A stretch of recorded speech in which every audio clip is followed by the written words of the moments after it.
Let's enjoy the World Cup final. Carabao Cup is back on Wednesday, Tuesday actually, but for my team, Man United, on Wednesday. Premier League is back a week tomorrow, and I will forget this World Cup very, very quickly. And That's not because the World Cup's been bad, by the way. That's because of what FIFA did.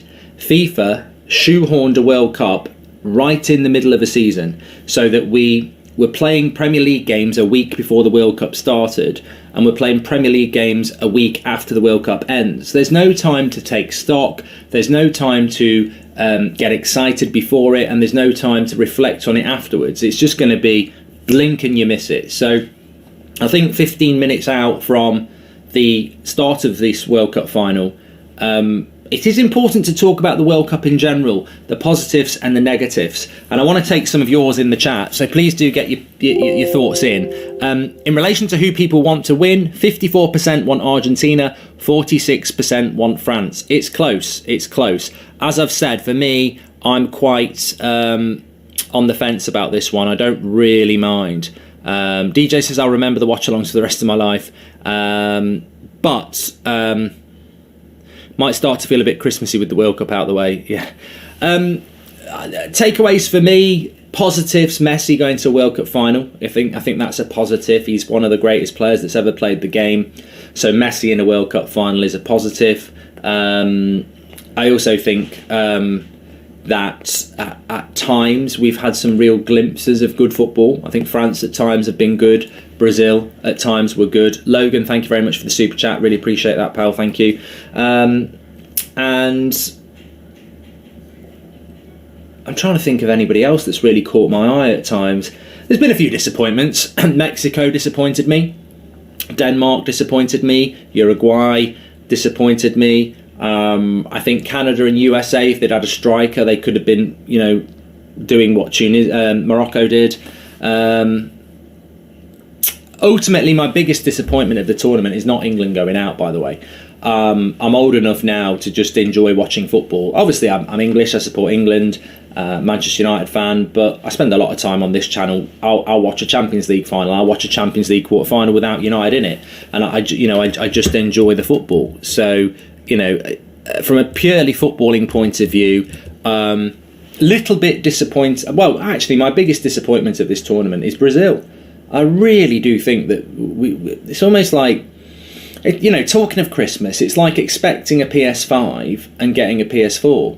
It's not that the PS4 doesn't work, it's not that you can't play games on the PS4, but it ain't the same game. And I feel like when Brazil got knocked out, that to me took a lot out of the World Cup. Even if England had been knocked out by France, which they were, I still think if Brazil had gone through, it would have maintained an excitement around this World Cup that it lost the day Brazil went out. And Croatia deserved to win on penalties, of course they did. Football is football, and that's the magic of it. We saw Morocco in a World Cup semi-final. But the World Cup semi-finals were disappointing. They were really disappointing. It was easy for France and it was easy for Argentina. And I just think that if Brazil had won that penalty shootout or not conceded right at the end to send it into a penalty shootout, then I think we would have been in a great position to see what for me would have been the game of the tournament, Brazil-Argentina in a semi-final. And then we may have got Argentina-France in the final, but we probably would have got Brazil-France in the final, which... I was thinking about this before, so I've had a dress rehearsal on this. I'm like, I want to talk about the World Cup a little bit before this game in general, and my biggest disappointment from the World Cup was Brazil not going through, because I think they were the best team. I think they were the best team. They had the best balance.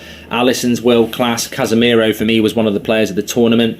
You've got good defenders, loads of attacking talent, and I just think they went out because when they just didn't do enough to get past Croatia, but they should have done. And I think that would have been their dip. And everyone's got to go through a dip. Netherlands, Argentina, that was Argentina. Well, Argentina lost to Saudi Arabia as well. So you've got to go through, doesn't matter how good you are, you've got to go through a bit of a dip at times. And Argentina just didn't manage to...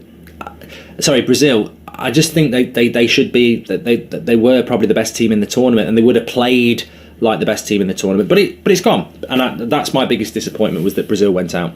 Merry Christmas from David and Sam. Thank you very much. Merry Christmas to you. Thank you very much for the super chat.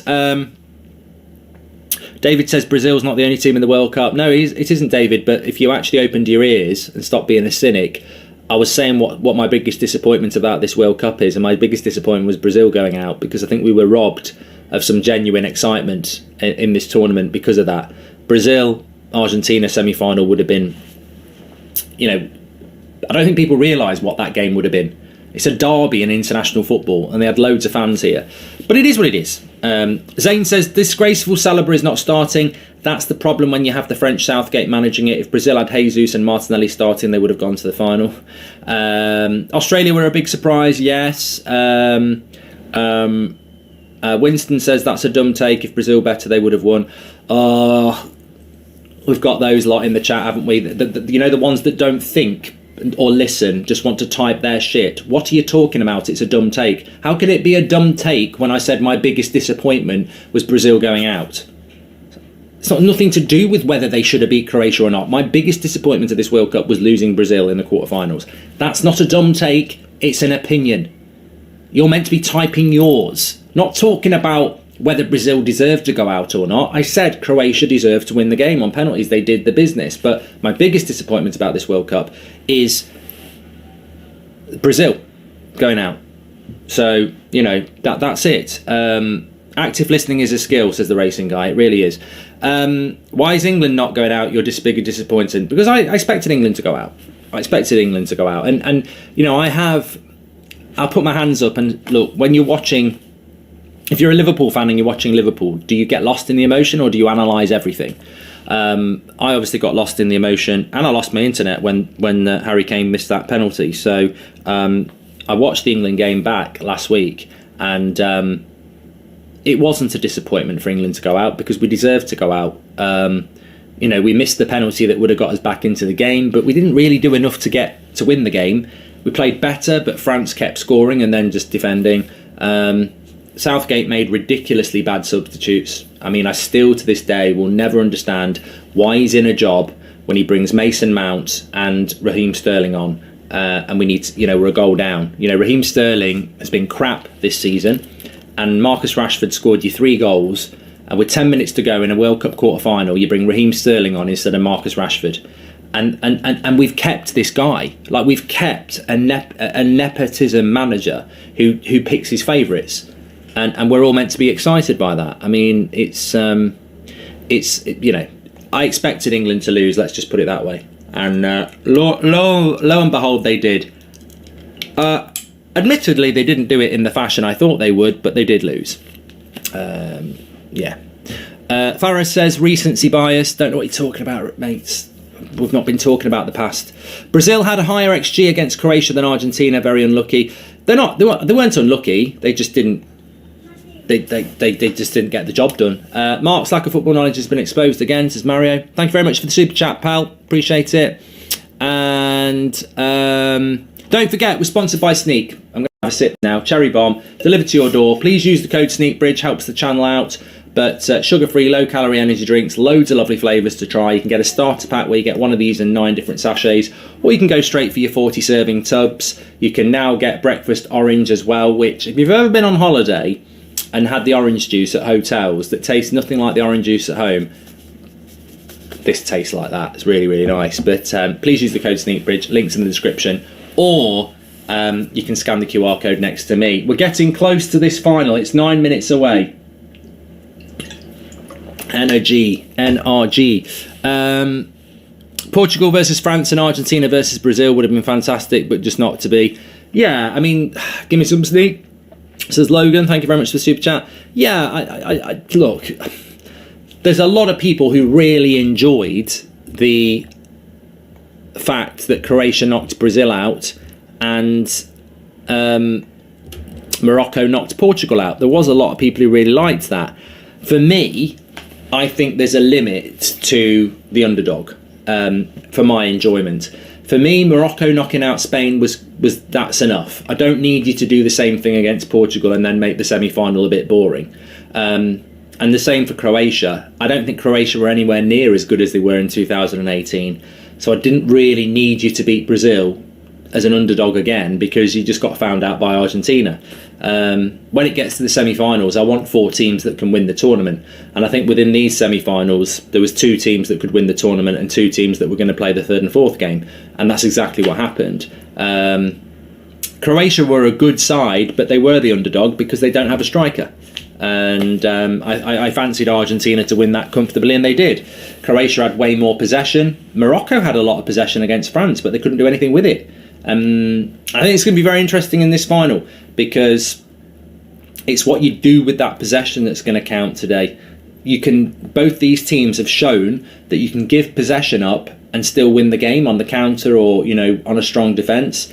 And we saw that in the semi-finals. Certainly Croatia had way more possession than Argentina, and I think at times Morocco had more than France. George says there's been a lot of boring matches in the World Cup. Best final would have been Portugal-Argentina or Brazil-France. I think Argentina-France is a good final, but yeah, I understand what you mean. But you know what? Let's see what this brings. Could it have been England in the final? Yes, I think England would have beat Morocco. So yeah, they would have done. But can I just say, I think Senegal would have been in the final if they'd beaten France and England as well. How far do you want to? We're not exclusive for this would have happened. So. Mr. Negative when things don't go your way. I don't know what you're talking about, Solai. I really don't. Keep the super chats coming in, but it's almost like people are watching a different video. I don't know what you're talking about, things going my way. And Mark, who's more boring to watch, England or Avatar Way of the Water? I've not seen Avatar Way of the Water, Zane. I'm not massively into Avatar. I mean, I watched it and everyone's like, oh, what an amazing film it was when it came out about 40 years ago. And I'm not massively rushing to the cinema to see that one, to be honest. Anyway, Zane's here, says Alan. He's in the house. Messi gets crowned the GOAT today, says Emmanuel. Well, 55% of you want Argentina to win, and 45% of you want France to win. Is it 3.5 hours long? Well, it will be boring then, Justin. Anything that's 3.5 hours long is going to get you a bit tired and bored, I would argue. But if you're off to enjoy it later on today, enjoy it. Okay, look, it's a World Cup final. Whatever you think about the tournament, whatever you think about the game, whatever you think about international football, you can't ignore the fact that the World Cup final is a massive event. And look, for somebody who's my age, I've probably only seen I'm trying to think how many World Cup finals I've watched. 2, 6, 10... 14, 18. This is only my 9th World Cup final. So, you don't get many of these, is what I'm trying to say. So hopefully we get a good one. Why do some teams wear anthem jackets during walkouts and others don't, says Jack? I don't know, but I like that French one.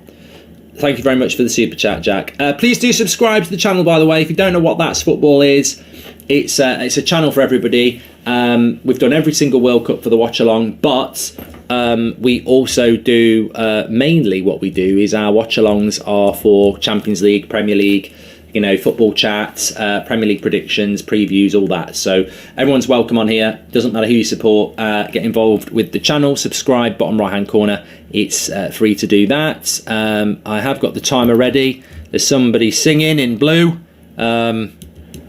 Don't know what she's singing about, but she's going deep. She's definitely going deep. I nearly said something about deep and throat there, which would have been completely, read the wrong way. But she was definitely going like that. And again, that looks like the wrong thing, but this is a microphone. That's definitely a microphone, and she's singing deep. That's what we're talking about. What a voice, says Alerta. Thanks for rescuing me there. You want the best teams in the latter stages, you might as well have been for the Super League then, Mark, says Brian.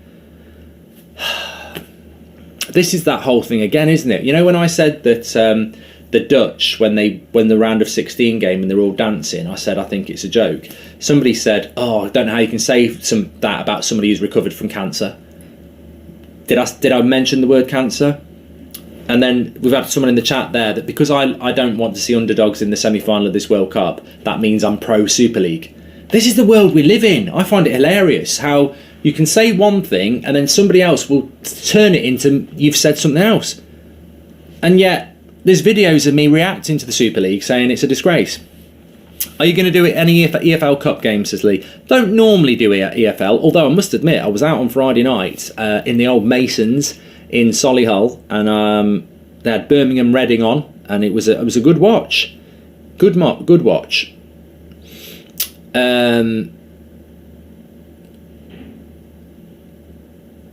It's the same thing. That's the point. No, it's not the same thing. Not wanting Morocco and Croatia to get to a World Cup semi-final and preferring Brazil and Portugal to get there is not the same as wanting a Super League. On no level. They're not the same thing. It's like driving to Swindon and going for a crap in the morning. There is no correlation. Having a crap in the morning has got nothing to do with driving to Swindon. You're stretching. You're really stretching. And you need to put some Lynx Africa on because you stink with your stretching. Cover up your armpits and stop stretching. It's not the same thing because, a giant killing's a nice thing, but I would have rather have seen Brazil-Argentina in the semi-final because it's a derby with lots of tradition and I've never seen it in a World Cup before. So actually, that's me wanting to see something I've not seen before. Two of the best footballing nations in the world playing against each other for a place in a World Cup final. How's that wanting a Super League? It's not like we see Brazil, Argentina play each other in the World Cup semi-final every World Cup. I don't think it's ever happened. So, it's got nothing to do with that. Let's move on anyway. We are about ready to start this game. I've got the timer ready. Are you excited? I've got nearly 10,000 watching. Thanks everyone for watching. Smash a like. Make sure you subscribe, bottom right-hand corner, and share the video. We are ready to go. I don't mind who wins this. Is this your new studio? Green screen gone forever, says Aaron. No. I mean, I've literally been using this setup for a week because I've moved into a different room. And I just haven't had time to set the green screen up yet. Your coverage has been so much better than the presentation in the US, says the HBM. Well, I appreciate that. And your company throughout this has been very enjoyable. So big shout out to all of you who've watched the watch-alongs. We are about ready to go here. We've got the timer ready to go. The cameras are on Messi. Look, I just hope we get a good game. I hope we get a good game here. Deschamps will be pragmatic, but when they're level, France are normally a good side. When they go ahead, they become quite pragmatic. Personally, I would like to see an early goal. I think if we want a good cup final, we need an early goal. Chances of that happening, don't know. We've had a lot of nil-nils in this tournament. We don't want 0-0 for ages. I mean, one of the worst World Cup finals I've ever seen, and that's your kick-off there. One of the worst World Cup finals I've ever seen was my first World Cup final I remember watching, which was Argentina, funnily enough, against West Germany in the Italia 90 World Cup final. And it was won by an 80-something minute penalty, and we don't want that. Benzema's not on the bench, no. Mark, would you take Sarri as England manager, says Joel. Sarri, I'd take James Corden as England manager at the moment. I mean, I really just can't believe that we've kept Southgate, but there we go. First World Cup for Glow. How are there empty seats? Well, I don't know. I think that would be people corporate probably having a pie and chips or something, because this will be a sellout here. Although it's not hard to get World Cup final tickets. It's not been hard. It's not been hard at all. Usto would like a shootout penalty. Argentina fans are crazy, love them, says Roman. There'll be a lot more Argentina fans here as well. There'll be a lot of Messi fans. That's something that's not been spoken about really. This could be more of a home game for Argentina, really, couldn't it? I think there's a lot more Argentina fans. They've been one of the best supported clubs, nations in the tournament already. So, but as I say, I think France are a better footballing side than Argentina. But Argentina, it's the game of their lives, isn't it? There's a foul off the ball here, and on Rabiot by by De Paul. Thoughts on the World Cup being in December, says MGL TV. Well, I'll run a poll. Would you have another Winter World Cup? Yes or no? And that's what it's all about. It's all about opinions. So yes or no, would you like another Winter World Cup? Bad first touch by Dembele there.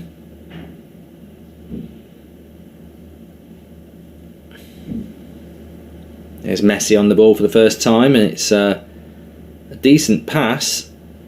Di Maria whips it in. Headed away, but edge of the box.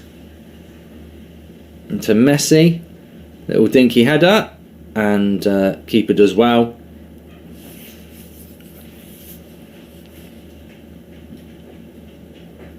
Ty says, short answer no, long answer hell no. Yeah, look, we don't need to talk about FIFA Qatar Winter World Cups anymore. It's over after today. I mean, I think we can all, even the most negative person about this World Cup must be happy today because it's over after today. Di Maria in tears would be a nice early Christmas gift, says Joshua. Yeah, well, this is the thing. As a Manchester United fan, for all that it would be nice if Messi won the World Cup, there is an absolute shithouse playing for Argentina that United fans can't stand, and that's Di Maria. So there is, for everyone, every reason you want to be positive about Argentina winning it, there is always you can always find a reason for wanting France. So that's why for me I'm a little bit sort of I don't really mind who wins it as long as the right team wins it. I don't want to see an injustice. I don't want France to win on a dodgy penalty as much as I don't want Argentina to do it. So as long as whoever wins it, which they will, deserves it, I'll be happy with that. 2030 World Cup will be in winter if the Saudis get it, says Dane Grayson. Well, it's a very, very 50-50 start here. Hard to settle for both teams. Cancelling each other out, I suppose, but not a surprise.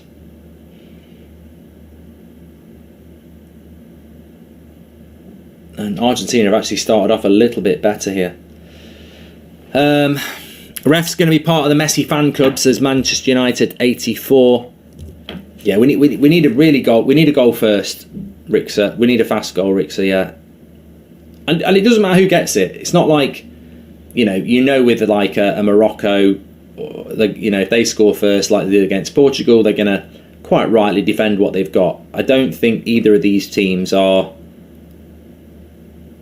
It doesn't matter who scores first in this. I don't think it makes the game any different. Good shot from distance, straight at Lloris. Mark, if Bayern were to sell Upamecano, for how much would you take him at United, says Juan?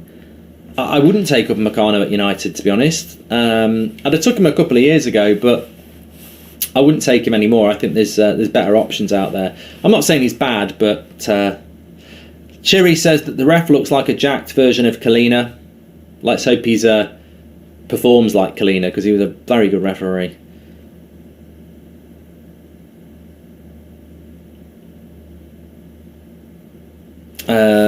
Richard says that the FIFA president said that this has been the best World Cup ever, so there's definitely another Winter World Cup coming. He's also rethinking the 2018 World Cup because the groups were so good. What an absolute twat. Best World Cup ever. When was he born? He must have been in Pampers 3 years ago. It's not even the best World Cup in the last 4 years.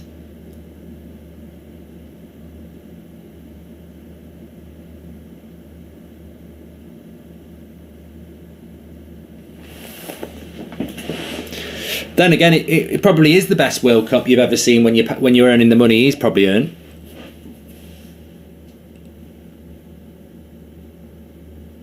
Now that there's a World Cup in December, there'll be another, says James. Don't know if you said it, but what's your predictions, mate? Oh, user, thanks for your super chat. My prediction was 2-0 France. If I have to go for a scoreline, 2-0 France. But look, I don't think France are favourites. I think it could go. It could easily go penalties, extra time, couldn't it? It could easily be Argentina who win it 2-0. I feel like Argentina have started off the better team here, and we've only had 6 minutes, but I feel like they've got going a little bit more. France probably playing a little bit pragmatic here. Very high intensity from Argentina, and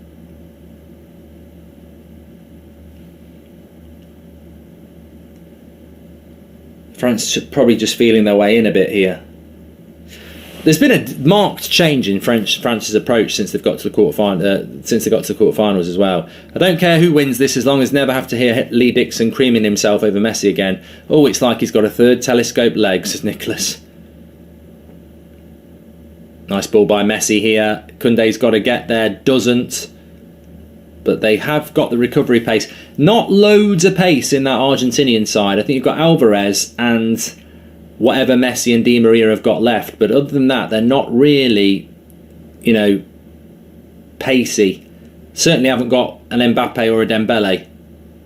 Cross the edge of the box, waits for the overlap, goes for the shot, deflection, corner.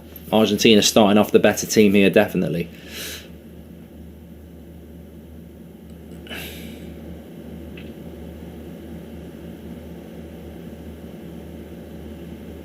Fenix says it's a great start for Argentina.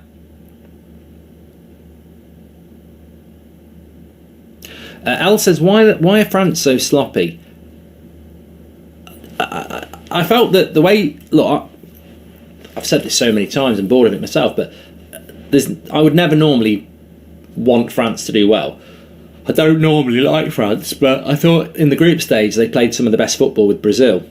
And then as soon as they hit the knockouts, they became the pragmatic team that I always think they are under Deschamps. Very good tournament manager, but sometimes very frustrating to watch. And they came into the knockouts, and even against Poland, they were just a little bit negative. Foul on Lloris there. And obviously we saw them against England. They score the goal, they go super defensive. Saw it against Morocco. They score the goal, they go super defensive.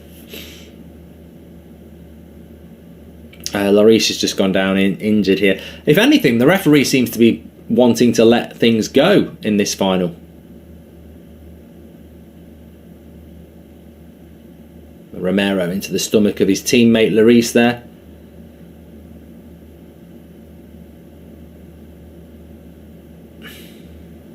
We stayed down here, Lloris.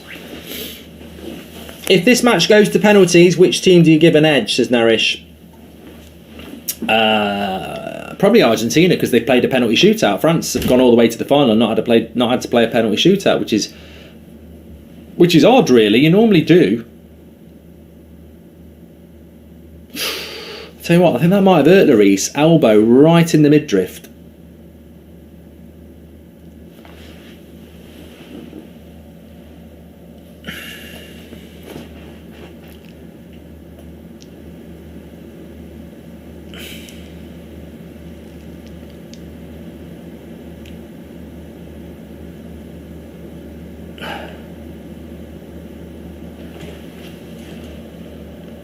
Mark, who was a better dribbler in the peak? Fat Brazilian Ronaldo or Messi? Do you remember Brazil Ronaldo's goal against United at Old Trafford to say, nah, Messi's a better dribbler than R9? There's no doubt about that, but you probably just come up with the one comparison that works. Messi's the best dribbler of the game I've seen apart from Maradona. Yeah, Ronaldo, R9 was brilliant at it. But Messi's a better dribbler. Yeah, I mean that's Messi's thing, isn't it? Dribbling. That's what he is. If he's one of the greatest players that's ever played the game, everyone's got an attribute, and the attribute of Messi is dribbling. So yeah. But Ronaldo was R9 was a very, very good dribbler. Very, very good. I mean, for me, he's probably the most complete number 9 I've ever seen. R9, because he was good in the air, good shot, quick, can dribble, can hold the ball.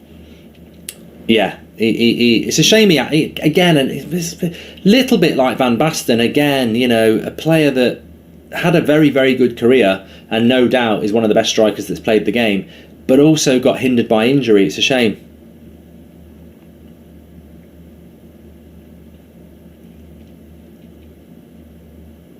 What R9 would be worth in the modern game? Millions and millions and millions.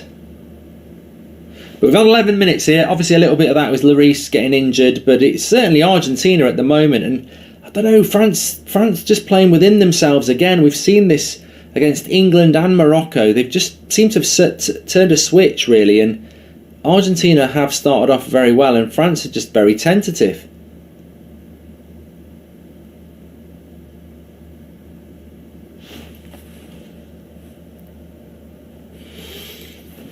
Thoughts on the game so far, everyone?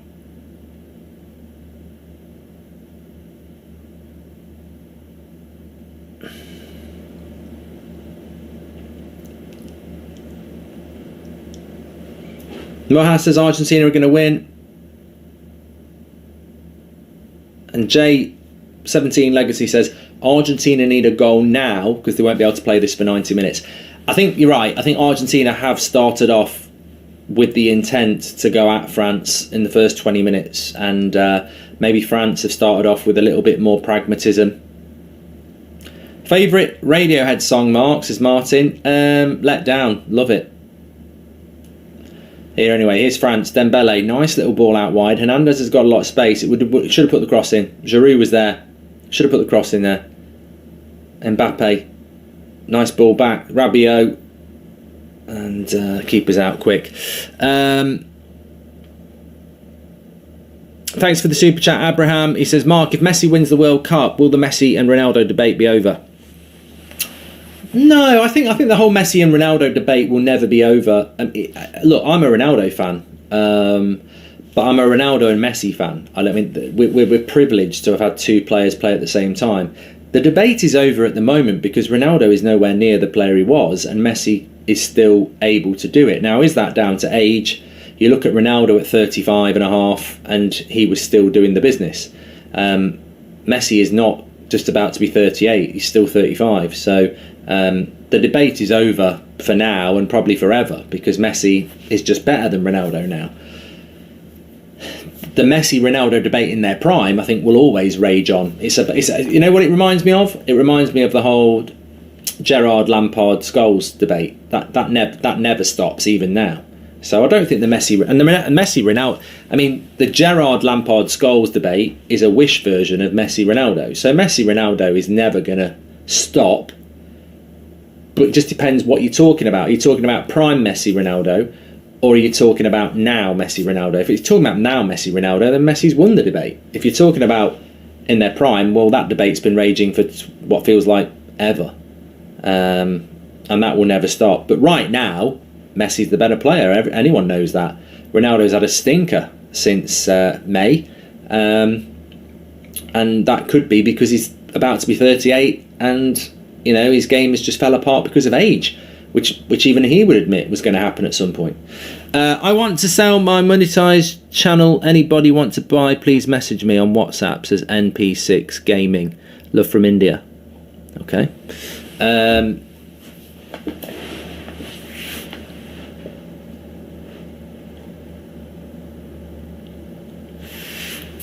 But it's been a good start here by Argentina and a pragmatic start by France. Player of the tournament. Ooh. It depends what your cut-off is. To be player of the tournament, do you have to get to a certain round? Because I personally think that, you know, there's a few player of the tournaments on this pitch. I think Raphael Varane for France has been flawless. I think Griezmann has been fantastic as well. I mean, you're going to throw Mbappe in there, of course. And then for Argentina, you're going to put Messi in there. It's hard to put any other Argentinian players in there because there've been a lot of change and they've just played well as a team rather than individually. But a good interception here could be a chance for Messi. Gets it wide, cross comes back, or Di Maria for someone called Nasser for the ball back. But it was France trying to play out from the back. Hernandez with the mistake. Messi plays the right ball, wants the cut back. It's just ahead of him, and then Di Maria. Yeah, shit, that is.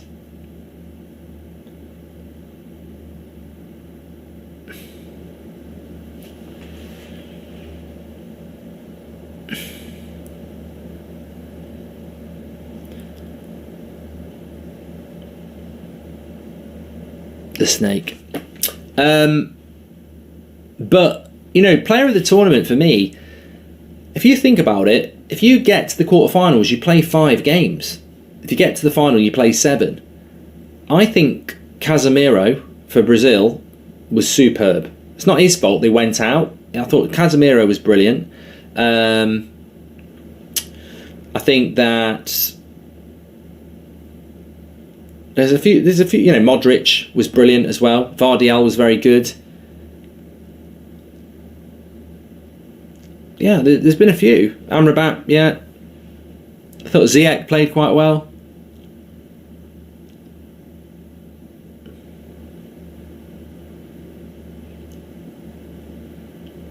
De Bruyne? No. France on their first real attack here, and it's gone for a throw-in.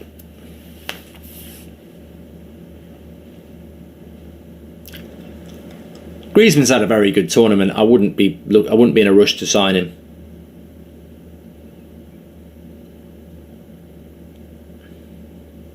It will, like Warrior's right. It will go to Messi or Mbappe, and in a way, that's just the modern world of football, isn't it? It's not right.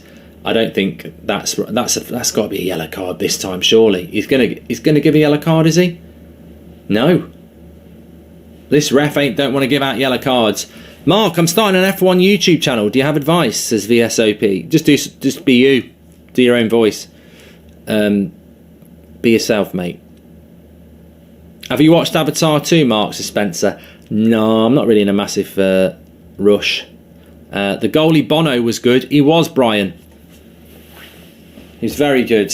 Big shout out to Sneak for sponsoring the World Cup final stream, by the way. Sugar-free, lower-calorie energy drinks. You can get yours delivered to your door next day if you're in the UK, but we do ship them worldwide. 9 flavours in your starter pack. You get one of these and 9 flavours. Please use the code SNEAKBRIDGE. Links in the description. Or you can scan the QR code and check out some of the lovely flavours. Ooh! Oh, he's giving a free kick from the cross.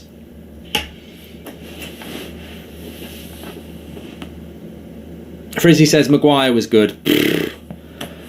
Can't be. The same people who think Maguire should be up for player of the tournament, the same people that want Southgate to stay. Fucking standards are terrible. You know what? On your house, you must open up socks next week and say, they're the best presents I've ever had! Fucking socks! Grey ones as well! Get in! Grey pair of socks as my main Christmas present. Have it! That's the sort of person who thinks Maguire should be player of the tournament or Southgate should get a new contract. Fucking hell, get your standards up.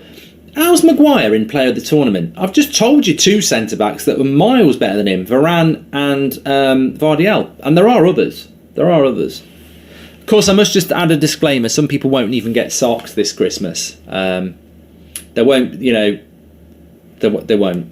So, if you do get socks, appreciate them.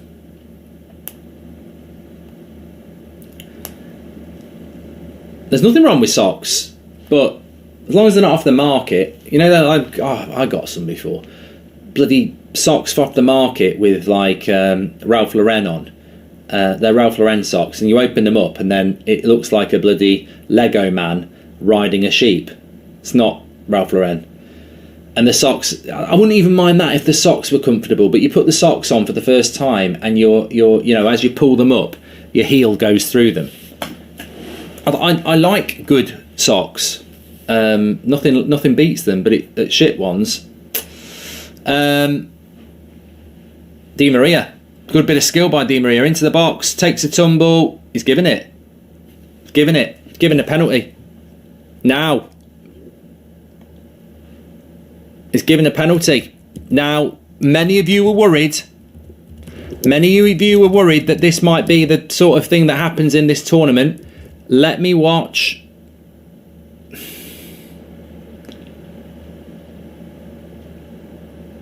I think he wants it. No, he does catch him. He does catch him. I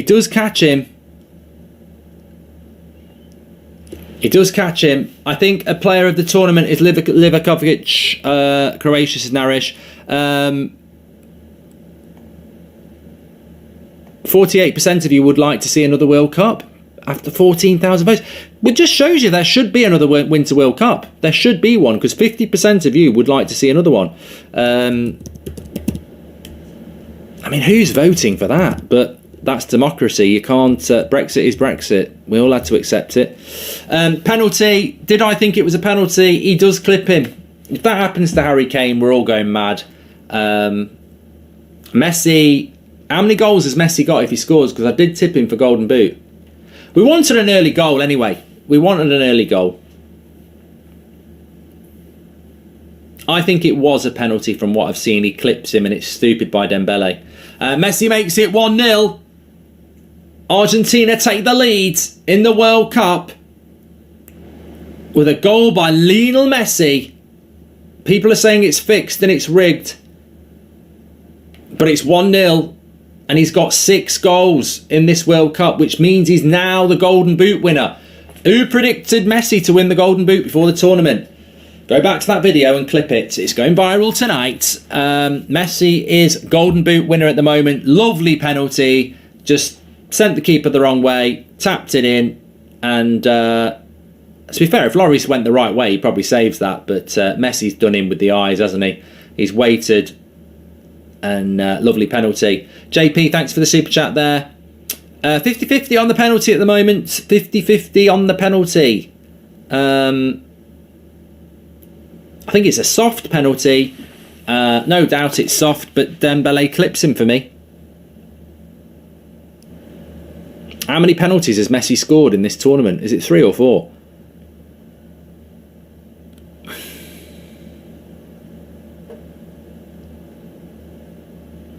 Now France have got to come out and play. Yeah, look, we wanted an early goal. I don't think it really matters who gets the early goal as well. Game needed that. Now France has to be aggressive, says Daryl Street. Yeah, Argentina have got what they wanted in these first 20 minutes. They started off aggressively and they've got the goal. Blatant dive, it's rigged. And the HPN says, the way Argentina dives has made me hate them and want France to win.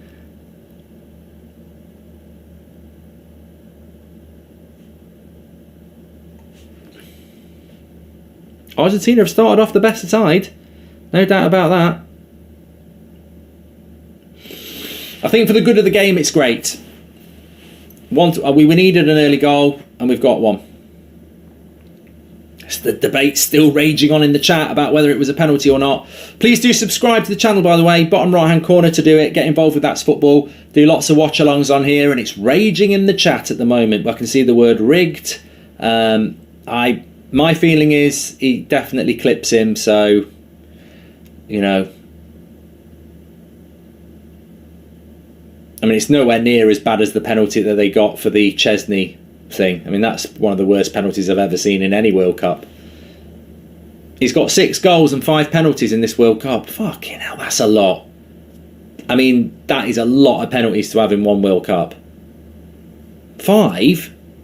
Deserved penalty. It's not rigged. Messi just the GOAT, says LOL. And are penalties too much a part of the game these days, says Patrick. It's not like the rules have changed. It's not like the penalty box is, you know, if there's a foul in the opposition's half, it's a penalty. That penalty box is the place, isn't it? And, you know, Dembele is getting rinsed by Di Maria at the moment. Experience is there. Ref needs to start getting his yellow cards out, really. I think he's letting too much go.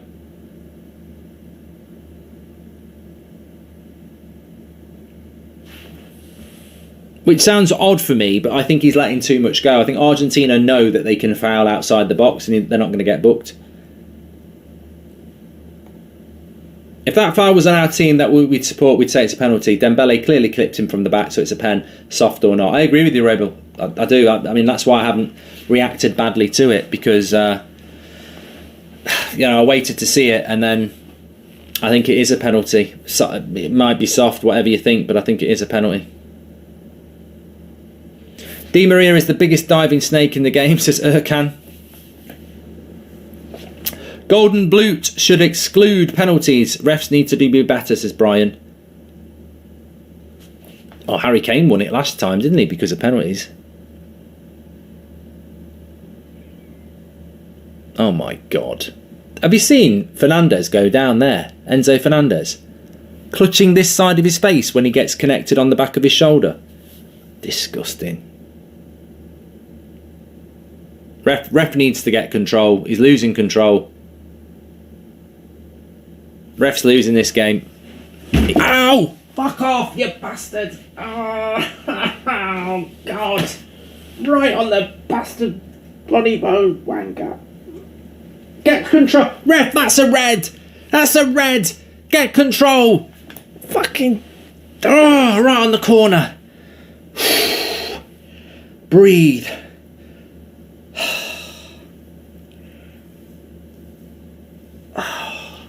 I just moved forward, and as my knee went forward, went right on the corner of this cupboard. Oh, I'm out for the Carabao Cup. Extended holiday.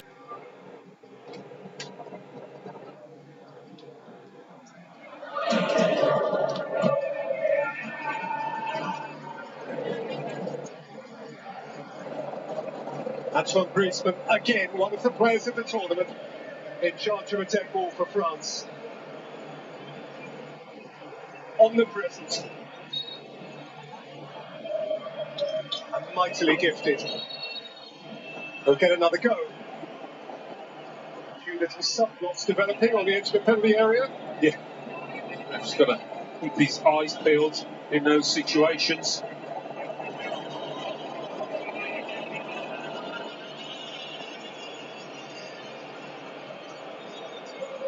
It's a short, awkward little dink this for Griezmann. Catch him.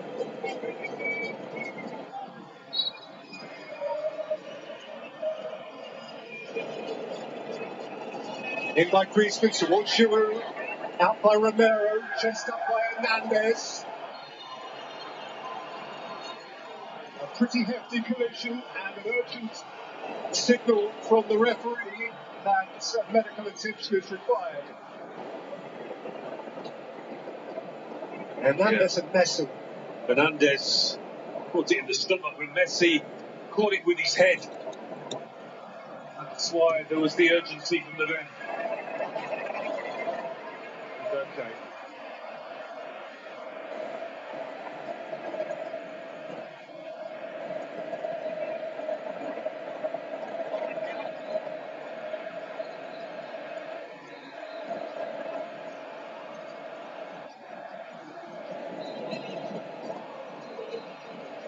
Argentina failed to score in their last two World Cup finals. Beaten in extra time in Rio de Janeiro 8 years ago, back in 1990, beaten by a penalty 5 minutes from time from Andy Bremer in Rome. That's their first World Cup final goal since Jorge Burchaga in the Azteca in 1986. 3-2 winner against West Germany.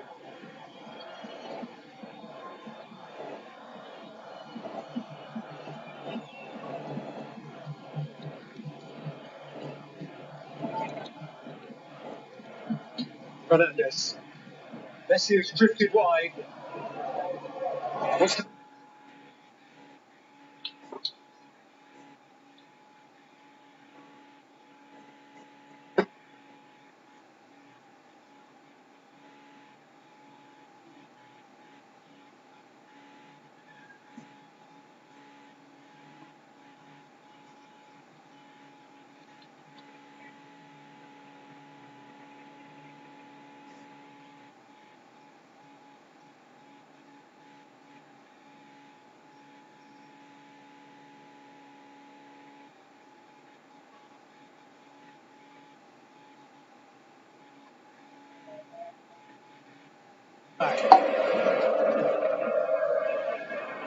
Alvarez and Messi.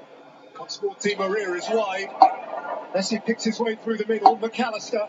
Now Di Maria.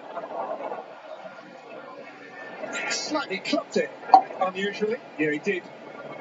I saw that Alvarez trying to pick him out, but we are yet to see a reaction from fans to that goal.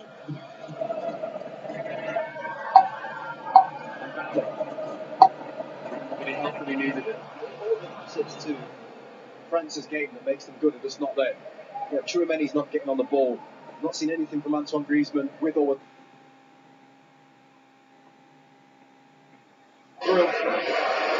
It's the middle of the field for France. It's the same move for Argentina. Right up the gut, little combination play, freeing up the extra man, getting the ball wide quickly. Down there, left hand side, it's working against Scaloni. That's up. Right now, my Scaloni looks inspired. It does, yeah, it does. Really sharp. Ball exchanging with Messi.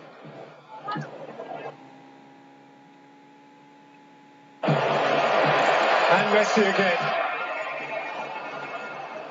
McAllister, Messi.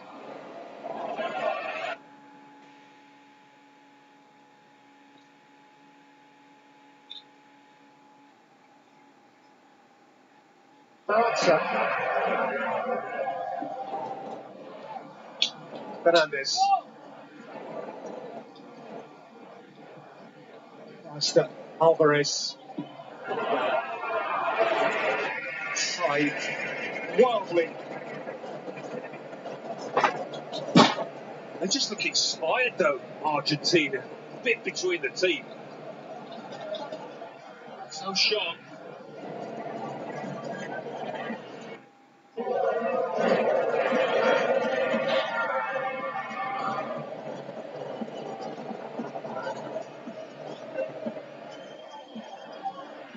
Contrast at the moment. France looking lethargic. Messi. And Makana got enough of it for now, but it's coming back. Fernandes, Alvarez. Right now, Argentina have France weathering on them. As well as I've seen them play this first half an hour or so, Argentina.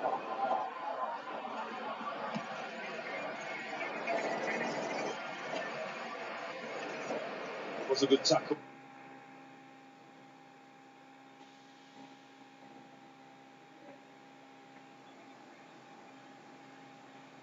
And Makana had to be.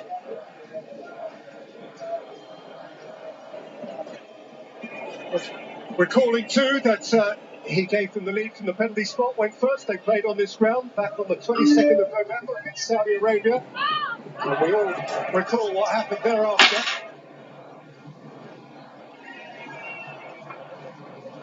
Boosted forward by Rabiot. Now for Romero's header.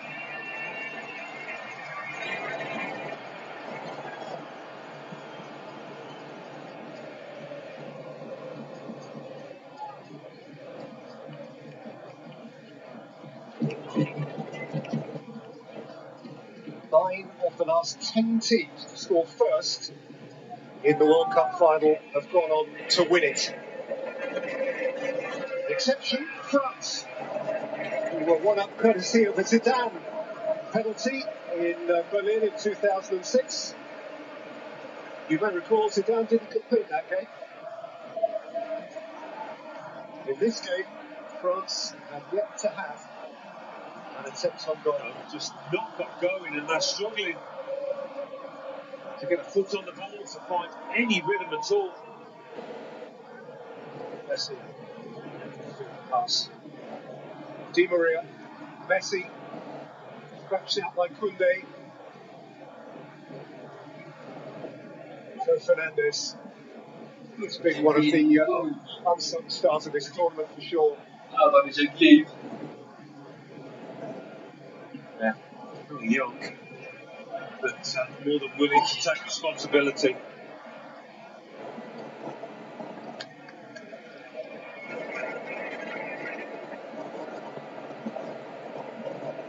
Yes!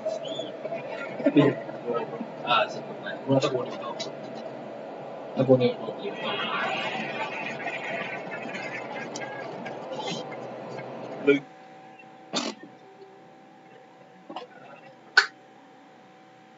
Hey, the ball beautifully calculated. Hebu nione kutoka wapi naona. Sasa replay watu waonyesha build up. Tuonyesha tu bao. Kwa hiyo.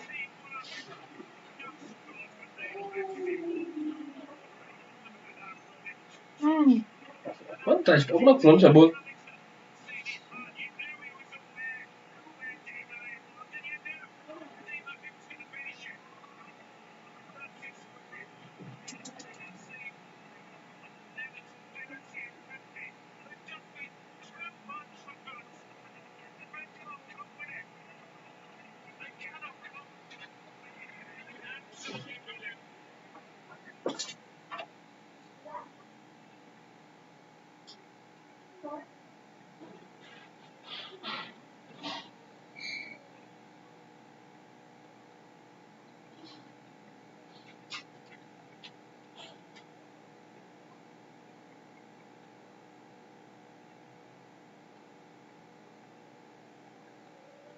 Involved. The ball was shifted over from Messi on a platter. Look at that ball out from the back from Messi. McAllister getting forward. Argentina's midfielders and attackers, like they're on a chessboard being moved around the pitch. McAllister unselfishly rolled that across. It was about a 15-yard pass over to Di Maria. He shows the heart sign while he runs off. The Argentina fans in the crowd here are sensing that this World Cup is coming their way, and Buenos Aires will be bouncing right now, but there is so much time left in this one for France to launch their comeback. They are known to be a nuclear country in terms of energy. So will they go nuclear here? They have the artillery, that's for sure, in terms of Griezmann, Mbappe and Giroud. They have been suffocated. Argentina winning the ball back in a high area here from the kickoff. Fernandez, but he's been penalised for a tug on the shirt. France taking the free kick quickly. They trail by a couple of goals. They wouldn't have expected this. They are being challenged and they're being outplayed. 38th minute. Once again, Argentina 2, France 0. This would be the first time in 11 games in the World Cup that France lost to a South American side. France, since the beginning of the 2018 World Cup, have won all of their last 7 knockout matches. Not going to plan. The 13th meeting overall from these two countries, in which France have only won 3 times, but it's the 4th World Cup meeting.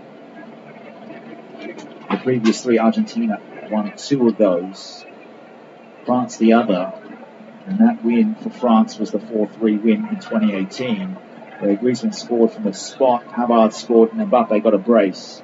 Di Maria, Mercado and Aguero got the goals in that 4-3 loss to France. But it is going their way now. Stunning challenge there. And Argentina can come away through Messi, who was tracked.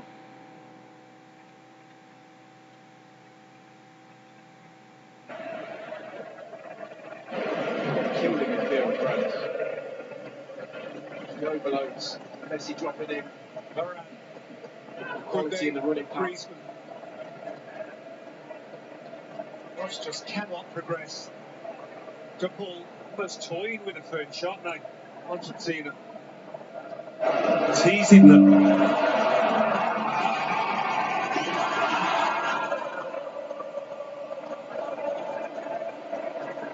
I really hope, wherever you are in the world, that you are getting a flavour for the mood here, that you're getting a taste of the colour, because in an Argentine-dominated stadium, it is quite something. And France are about to make a couple of changes.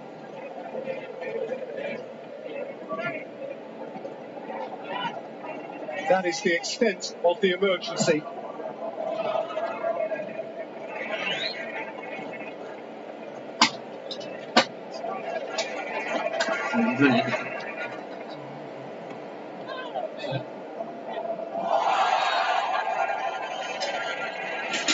There's a game on Lemoa. Nobody can keep Di Maria quiet at the moment. He's absolutely fine. This is quite something, this double substitution, isn't it? Decisive management from Deschamps. He is taking off Giroud, he is taking off Dembele, he is replacing them with Marcus Thuram, and also the guy who came off the bench and scored with his first touch in the semi-final, Randall Kolo Muani. What it means, Kylian Mbappe moving into the middle. This is a special family moment, because there is his dad, Lilian, who until very recently held the French caps record. They become potentially, well, they become, in the first instance, the first father and son each to play in a World Cup final. And Marcus will hope that they become the first father and son to win a World Cup final. Lilian was part of the French triumph against Croatia in 1998. He also played in 2006 when the French were beaten on penalties. There have been great father and son combinations, of course, Maldini's and Schmeichel's and Blint's. But the Tourans have a very, very special story to tell.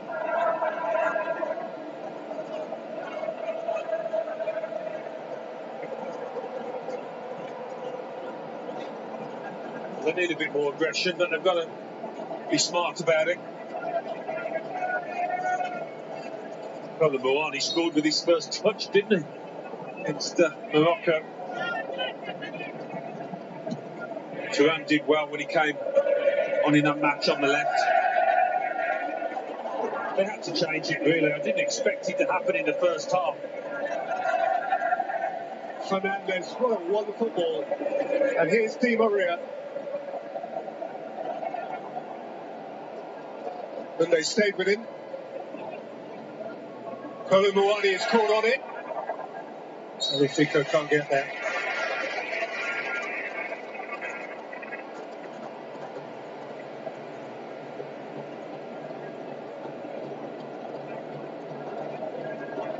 Well, the point is, Alan, they can't yet get Mbappe properly in the game. Of the outfield players, he has touched the ball the fewest times, being Mbappe. Yeah, well, he'll be hoping for a bit more joy through the middle. They got the measure of Giroud, Otamendi, Romero. They were physical, they were tight. Obviously, it's a different story with the pace of Mbappe. Got to be careful that he doesn't turn them. Tromeni. Rabiot.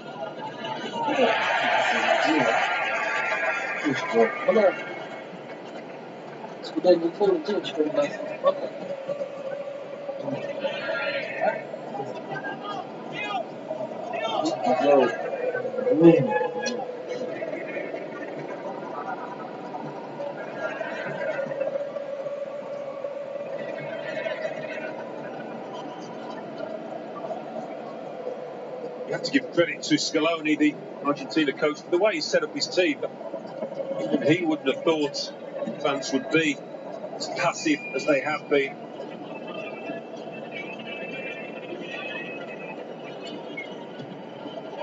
Hernandez. Mbappe. Sliding through him was Romero. Got to be careful, Romero, with those. His discipline has been pretty good in this tournament, but there are times when he overcommits.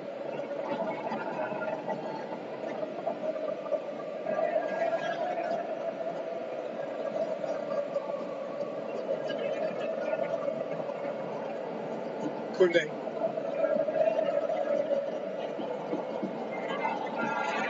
Kolumuani.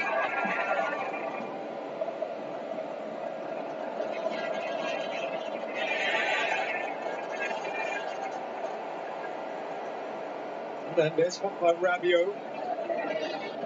Messi in his own time. Joyful to watch. Not for the lead.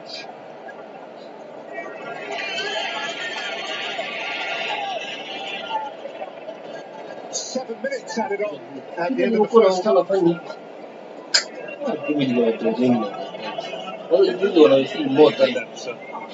Injury to Hugo Lloris, back in the ribs.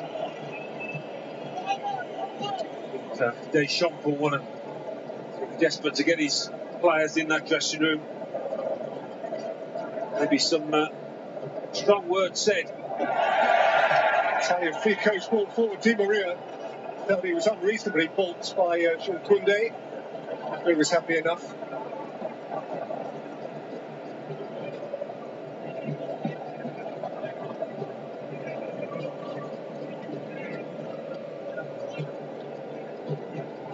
Well, Di Maria, who won the penalty with which Lionel Messi established the Argentine lead and then scored the goal that doubled that lead.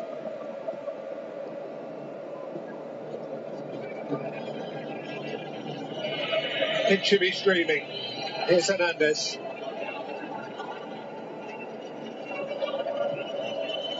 Upamecano. Section as ever from Fernandes, but it's come to Mbappe.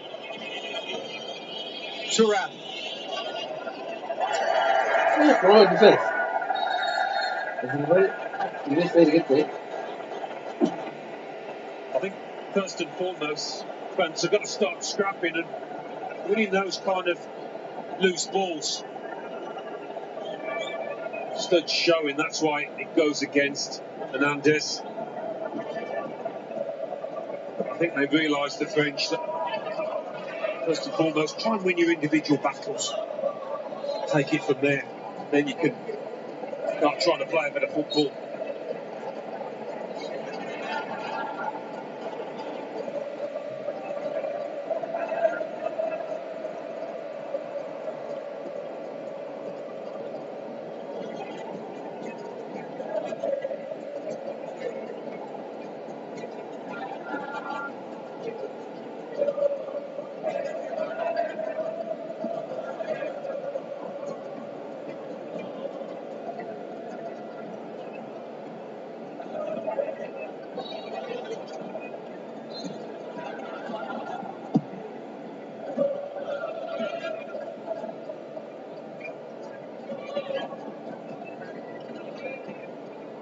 Messi.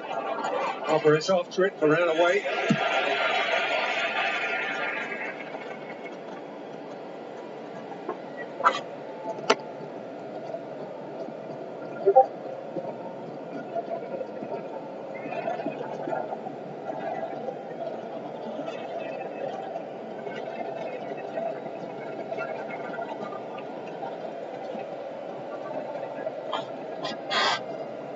Lina.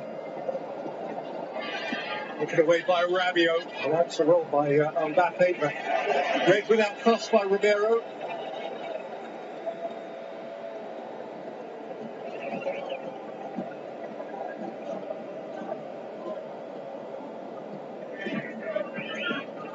Di Maria. Plot a route around Colomboani. He just got to be careful where he tries to take on his man. He's in his own half there. Colomboani is a tall, rangy, leggy player. Not easily bypassed. Thuram. On Jojo.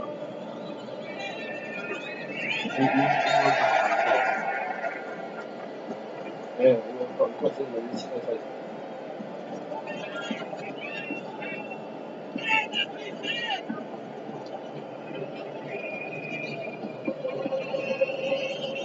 Koundé.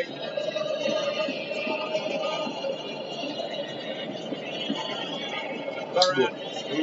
Who's going to be the man? That would be better. There's McAllister. Up by Colomboani. Yeah.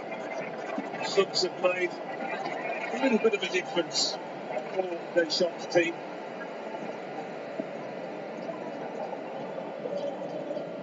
Side. It's loyal Lieutenant Neki Stefan.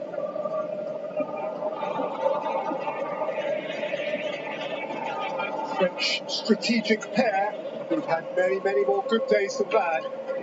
But the strategy here, for whatever reason, over the first 40 minutes plus, has been simply overwhelmed by what Argentina have brought to the big day.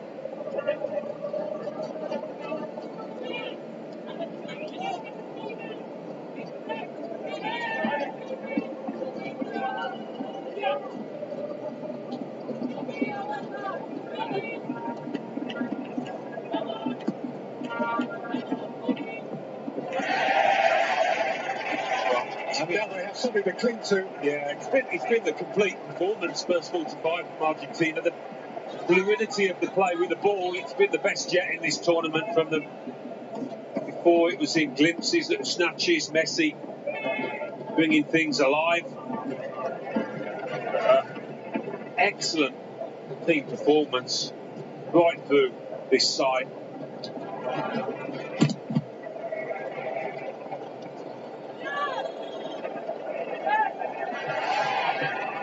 Colomboani. to hurdle the fullback. Mendy said something out of turn there. But the pull was also in the referee's ear. But it is Fernandez on the ground who is going to see the yellow card. Yeah, Colin Moani has given them a bit more to think about over on that side compared to Dembele.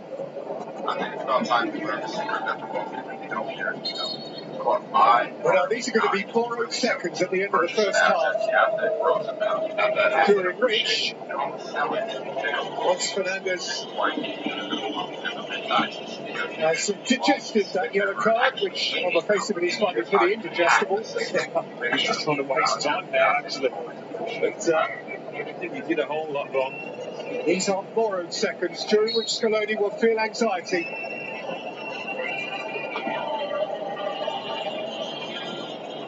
Driven in by Griezmann, just too heavily for Varane, who was last to arrive.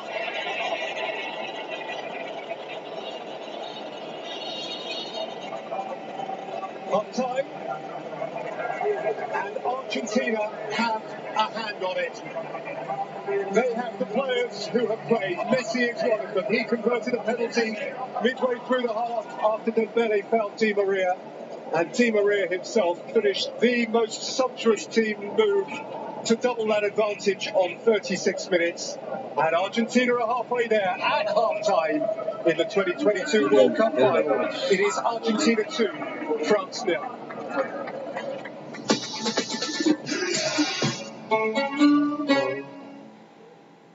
When it comes to your travel dreams, CIBC Aventura can make it feel like you're already there. You'll earn over $1,200 in value when you join. And with points that don't expire, you're ready to book flights, car rentals.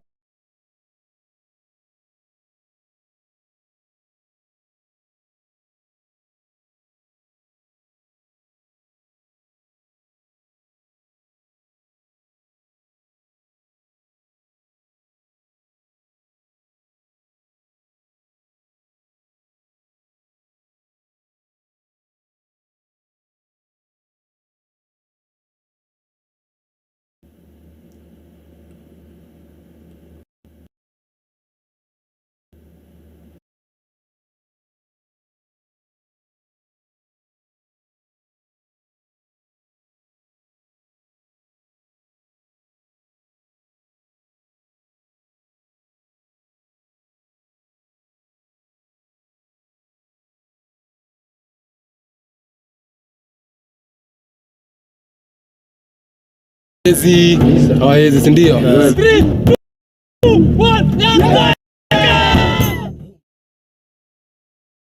is Jason and Linda.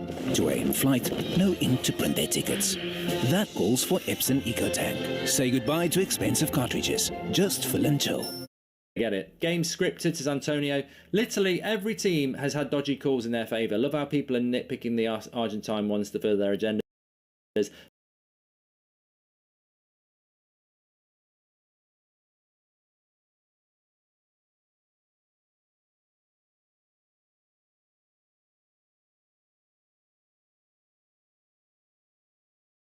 They'll look silly if the full list of ref blunders is compiled, says TJ. Colin Paris, thank you very much for the super chat. Nino says that Southgate wouldn't have the balls to make the subs that Deschamps has had to make. And Argentina's midfield, besides Messi, has not been good this tournament, but against France, they're looking extremely good, says Myron. Look, having seen that penalty again, I'm a little bit suspicious about the referee because I think it's a very soft penalty to give away in the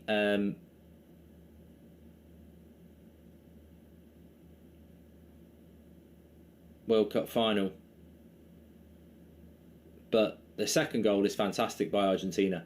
I'm just watching it back now, and yeah, it's a very good goal, the second goal. Look, the reality is, whether the penalty is soft or not, Argentina, look at the stats. They deserve to be 2-0 up. They've been the better side. They've been more focused. They've been more driven. They've been more organised. And France have been absolutely diabolical. you're splitting hairs. Do Argentina deserve to be winning 1-0 or 2-0? That's the only question. I think they deserve to be winning 2-0. Maybe the penalty was a bit soft, but the performance of Argentina has been far better than France, and they deserve to be winning the game. Simple as that. Now, what France can do in the second half, 2-0 is a scoreline that can be overturned. So, yeah, it's... they've got to try, France, and turn this around. Now, if they can get one goal, Argentina will do what they did against the Netherlands, and they will shit themselves, and they will invite the pressure. But, you know, somehow France have got to actually get in the opposition's penalty box to score a goal, obviously, and they've just not done that. So we are where we are. I mean, at the moment, we're 45 minutes away from what looks like, to me, being quite a comfortable Argentina World Cup final win.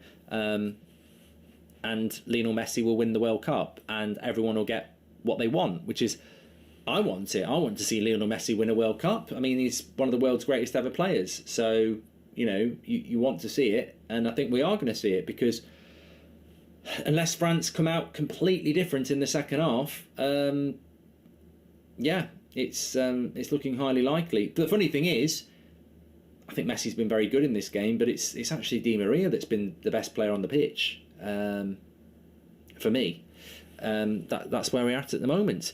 Thanks everyone who's tuning in, by the way. We've got 20,000 people watching. You're all very welcome. Please do subscribe to the channel, bottom right hand corner, to do that. Mbappe has been invisible. Not seen him in the game at all. Croatia, 6-7 World Cups in 3-6. We've won a medal. Also opinion on Livakovic and Vardiel from the Dynamo Zagreb Academy. Love from Croatia, says Tin. I think Vardiel is a fantastic player, and will obviously get the move that he wants next summer. Be interested to see whether he goes to the Prem or not. Can I just say as well, big shout out to Sneak Energy, have sponsored our stream on this final day. Check it out. Sugar-free, low-calorie energy drinks. I've not drank enough of it. I need to drink some more. Cherry Bomb I'm on today. Delivered direct to your door. Next day delivery in the UK. You can get one of these and nine different sachets to try. Basically, 40 serving tubs. You get a scoop. You scoop it. You put it in here. You shake it up with your water. You've got a lovely energy drink. But if you go for the starter pack, you can get 9 different sachets to try. So you put the sachet in the water. You shake it all up. Get to try the flavours that you like before you buy. And lovely flavours. Tropicilla, Purple Storm, Cherry Bomb, Blue Raspberry, Electric Mango. There's loads and loads of them you can try. As I say, delivered to your door. Low calorie, sugar free energy drinks. They also do fizzy drinks as well, which are really nice. My favourite is probably strawberry and watermelon fizzy drink. Really good. Please use the code SneakBridge. It helps the channel out. Check it out through the link in the description, or you can scan the QR code next to me. It'll take you straight to the website and you can have a look at what they've got. Can we just talk about how England lost to this rubbish French side, says Ao. And Di Maria is the most underrated in my opinion. He wasn't even bad at United, says Michael. And France is the only team in the tournament to go into half-time with an XG of literally 0-0 goals expected, says Myron. In the World Cup final as well. Look, answers on a postcode here. I don't want to dismiss the French, the Argentinian relentless obsession in that 45 minutes. They've worked so hard. But that is a disgraceful performance from France. To have no shots of any kind in 45 minutes in a World Cup final, that's just unbelievable. There has to be a reason for that. And is it a virus ripping through the team? Because as good as Argentina have been, as good as they've been, they've not been, you know, it's not the best. What I'm trying to say is, I've seen Liverpool, Man City, Real Madrid, you know, over the years, absolutely annihilate a team. I don't think Argentina are playing like that. I think Argentina are playing well, but I don't think they're playing like that. I think France are just dreadful, absolutely dreadful. Just showing Giroud there not being happy that he got brought off. But look, Deschamps has got to do something. He's got to do something. He's made 2 substitutions. He's got to do something, and I'm sure Giroud's not very happy, but it's desperation stations for France. What do you say at half-time? If you're Argentina's coach, keep it up. Keep it going as long as you can. Have some Viagra. if you're France's manager, you're like trying anything you can, anything that will work. Like, probably the best way of approaching it is in 45 minutes, you're going to see the thing that you've worked the last month to win, that you're letting yourself down. That is terrible. Absolutely terrible. That is a disgrace. Get those stats. Get that football on when he's got the stats. Look at Goldbridge, no shots. I'll be trying anything. I'll be like, you're embarrassing yourselves. You're better than this. What's wrong? We get 1 goal back, we can get 2 goals back. But get me 1 goal back. Let's have a go in the second half. If we lose 2-1, we lose 2-1. But let's not go out with a whimper. So they've got to go for it. They've got to go for it. Whether they can do it or not, I don't know. Get Benzema in. Well, the thing about France is as well, I've said this all along, we can criticise and praise France, of course we can, but they're missing their best player in Benzema, and people are saying Mbappe is their best player. Ballon d'Or winner was Benzema, and he's got the most experience, so they're missing their best player in Benzema. Kante and Paul Pogba are big misses as well for their experience. Who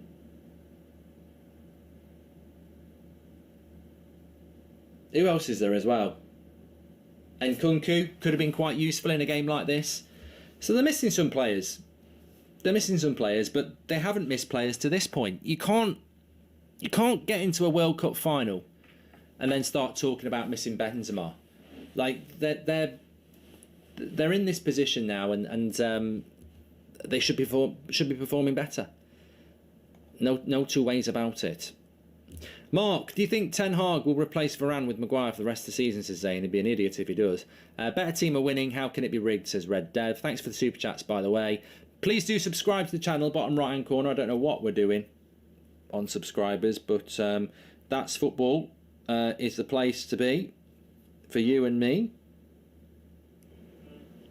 And you're all very, very welcome.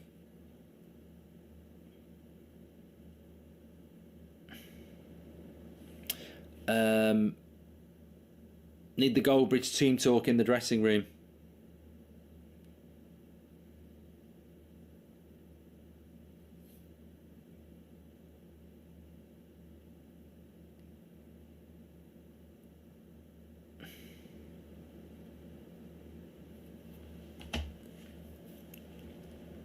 And Kunku, Kempembe, Kante, Pogba, Maignan.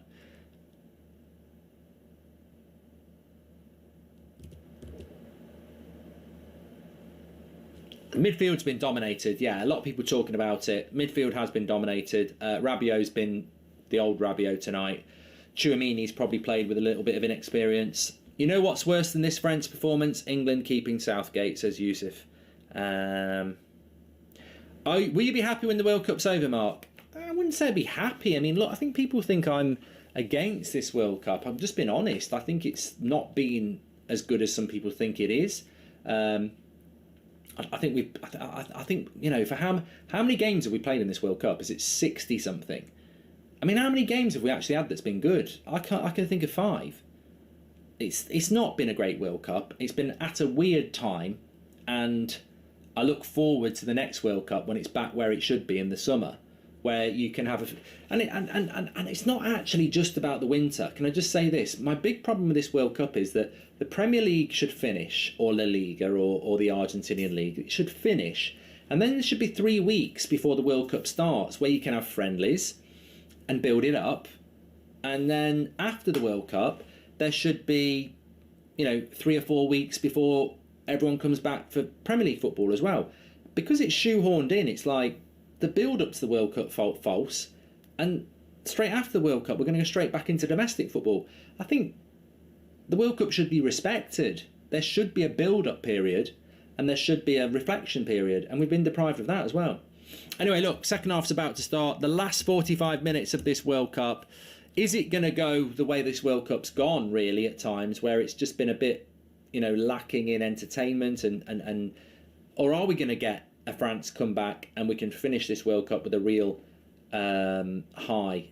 The way it's going at the moment, I think the next goal will go to Argentina. I said it at 1-0. I fancied Argentina were the more likely to score again, and at the moment I still think Argentina are the more likely team to score again. So look, I don't know that France are going to come back into this, it might be a real game over with half an hour to go final, which again is very disappointing in a World Cup final for it not to be close. But at the moment, France just look lost. And I wouldn't be surprised, as I said, France 98, France against Brazil. Brazil did this in the final, and it came out afterwards about Ronaldo had a seizure and the team just didn't, play well. And I'm not saying anything serious like that's happened to France, but something's not happening right.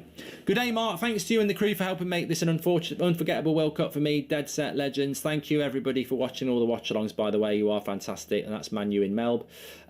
Argentina playing with high energy and the French can't cope. None of this slow, ponderous Southgate ball. Di Maria running at the right back and is scared. It's a shame Rashford didn't get that chance, says Matthew. And, of course, Messi will win the Asterisk World Cup, says N. Thanks very much for the super chats there. Appreciate it.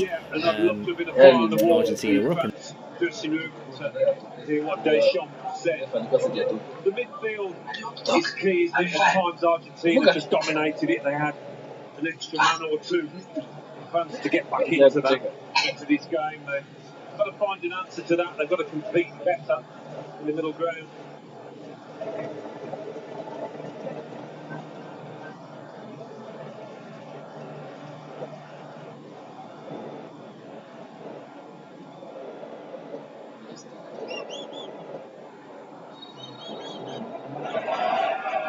History is on Argentine shoulders, particularly on the broad shoulders of Lionel Messi.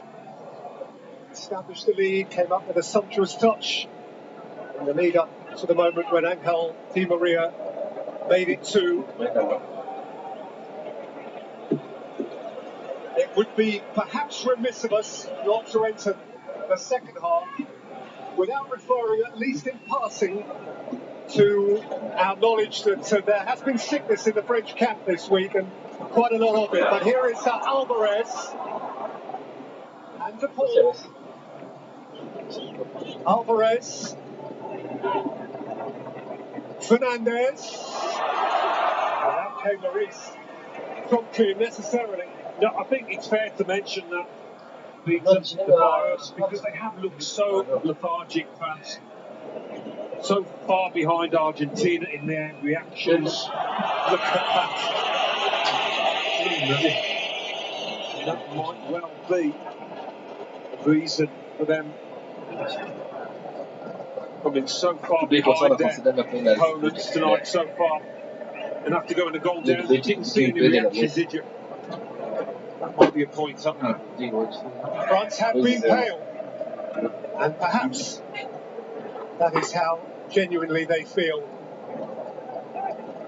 But you only get one crack at a World Cup final every 4 years, and from somewhere they've got to find energy. There is a relatively recent history of a French comeback from this sort of situation. Nations League tie in Belgium in October of last year. They were 2-0 down at half-time and they won it 3-2. Benzema, Mbappe and actually Theo Hernandez in stoppage time against what was then, though they've had a grim tournament here, was highly esteemed Belgian side. Only once in all of their World Cup history, though, have Argentina let slip a 2-goal lead, and that was 9 days ago against the Netherlands. On a penalty shootout. Yeah, that was extraordinary. The Netherlands went boot one, didn't they, as a means to get back into it.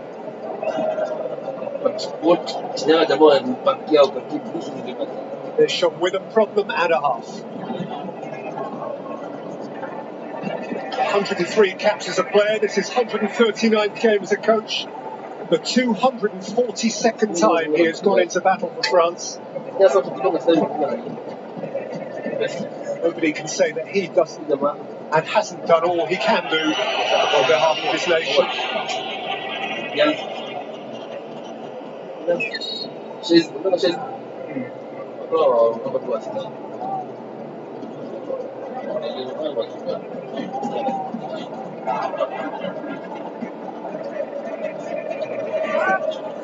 Lina. From by Messi. That was by Varane. Cleared by Lloris. Tagliafico is tight. Colomwani. It's tight again. Di Maria is helping him out. Koundé comes up with the ball. Griezmann beaten to it by Romero. Sifted through by Messi. Taken up by Di Maria. And set for Paul! Well, the challenge for Argentina coming out for the second half is to maintain the same intensity to their play, same tempo, and you can see they're intent on doing just that. Mbappe actually is going to have to get a grip on this game all by himself. It just might need some solo brilliance.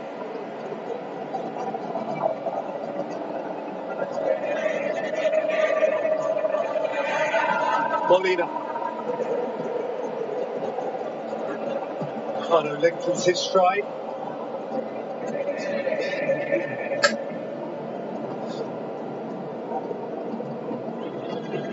Fabio.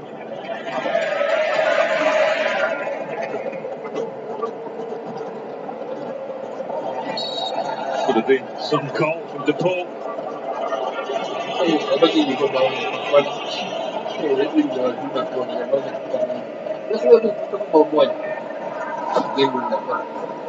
This kind of situation, I think it just suits Argentina. They'll take the time for the restarts. If there's a foul, they'll stay down. They'll try and deny France any kind of rhythm.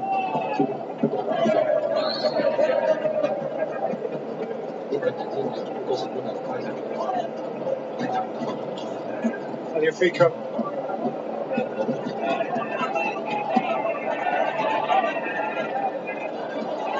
Otamendi got into trouble. Mbappe could make him pay. Fernandez, excellent. It is a corner.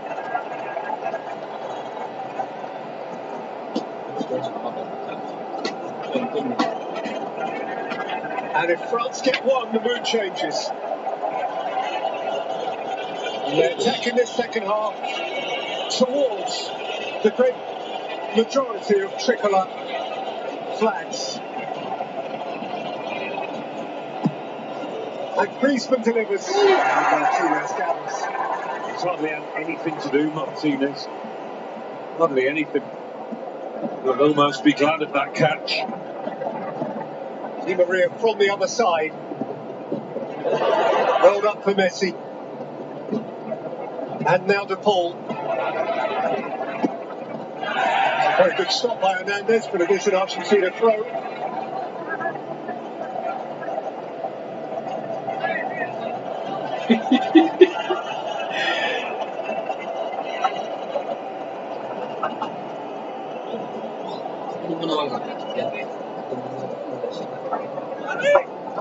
I think they're just taking the time. No rush to take this forward.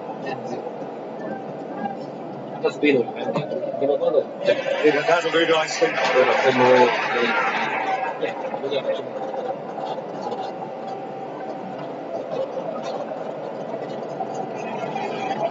Yeah, I mean, it feels like a long, long way back for France, but you're right, Peter. They can get the next goal.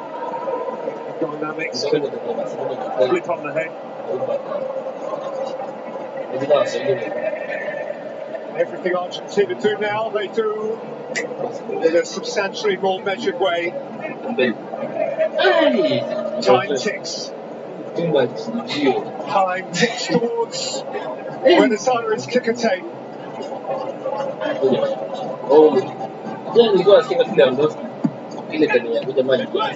Pace from Messi, out again by Griezmann.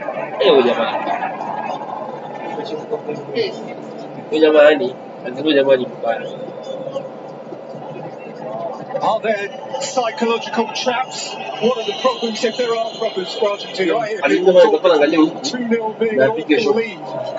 Makes me laugh, Alan. You'd rather be 2-0 up and 2-0 down, but yes. Are there traps? The way they've been out there so far, their body language, their attitude, it looks pretty secure to me. They look confident, don't they, in this situation, in their own skins.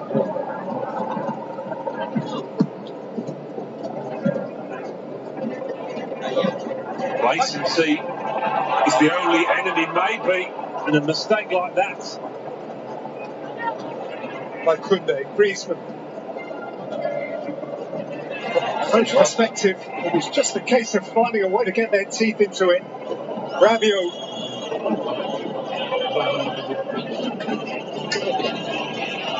Then to this point, it has just been blurred. Chouameni.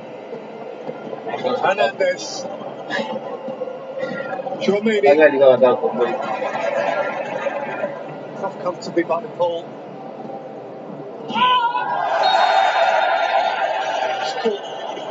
By Rabiot's lunge. He's really enjoying himself out there. Once we go to the ball, he's been as effective as I've seen him in this tournament.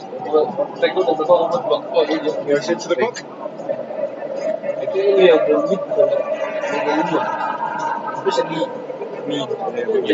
Leg gets trapped between an opponent's two legs. That can be nasty. That was, just took his eye off the ball, Martinez there. The last time Argentina won the World Cup in 1986, they did have a 2-goal lead, and they lost it. So Luis Brown and Jorge Valdano established that advantage. Karl-Heinz Rummenigge and Rudi Völler, two of the great German strikers, erased it, but then Jorge Burruchaga won it in the last 5 or 6 minutes for Argentina and Mexico. The goal lead they have at the moment doesn't feel remotely fragile, but football does strange things. You'll have to drag him off the pitch, kicking and screaming. He will not want to depart the scene. He's one of those who has started every game. Actually was withdrawn in both the quarter-final and the semi-final midway through the second half. He has been a core part of the effort. Messi's bodyguard, they call it. Yeah. And he gives it his all and then tank runs dry. When his number comes up. By McAllister, met by Koundé. Or by Tagliafico.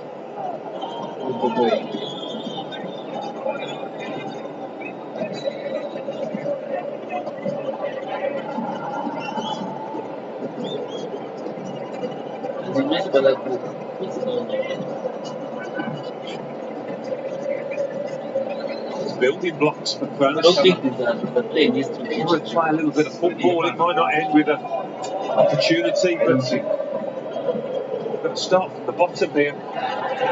Build the confidence too. Koundé, clear of Di Maria. Takes McAllister.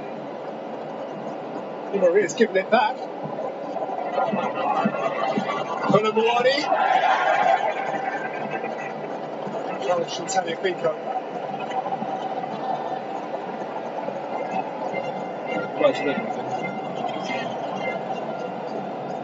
Koundé's throw. Kolomouani.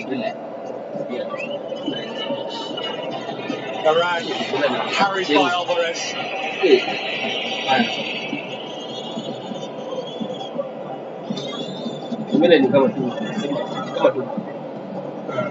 Mbappe just can't get his motor started. To Paul, Paul's again. He brings it back and does a ward. Free kick.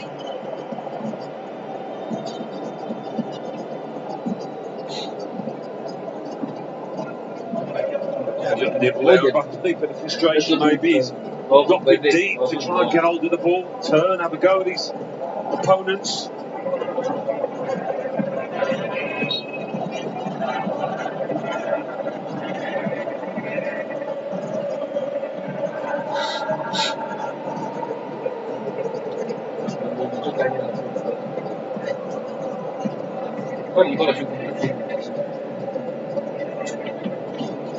On towards Di Maria, sorted out by Koundé, taken back by Tagliafico, and Di Maria can run at them, and Alvarez can take it up. Julian Alvarez saw just a shaft of light at the near post of the reef. Yeah, would have hit the side net in this, but he does well to draw a save out of Lloris. Good pair on it.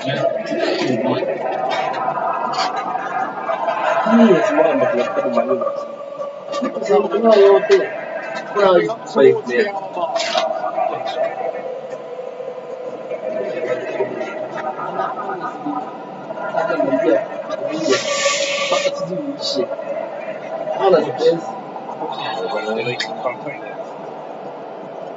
Yeah, fucking coach.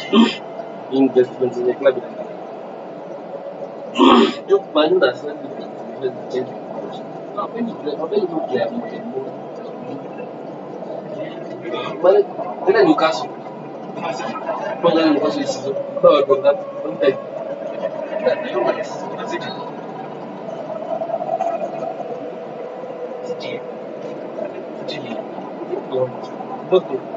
Coach, what is about you?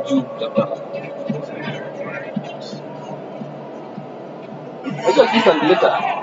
Tagliafico, cleanly won. Di Maria.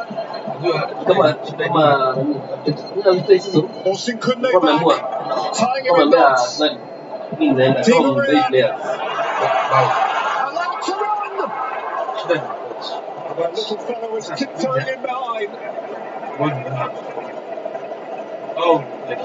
Two players diving in at Messi's feet here, desperately. That's what it was.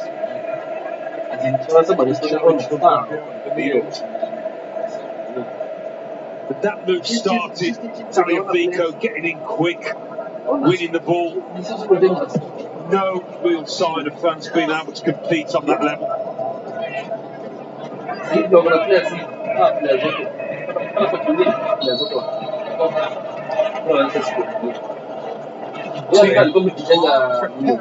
Preparing their first change. The concern is Rafael Varane for France.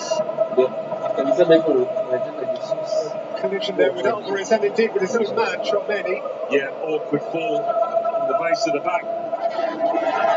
And he is still feeling the small of his back, Rafael Varane.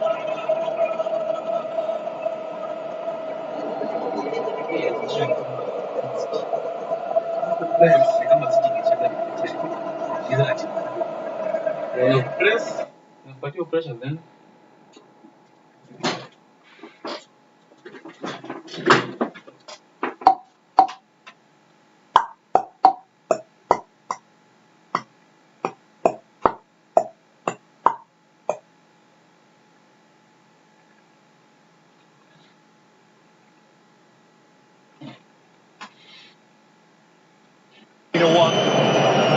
Look at the extent to which Argentina,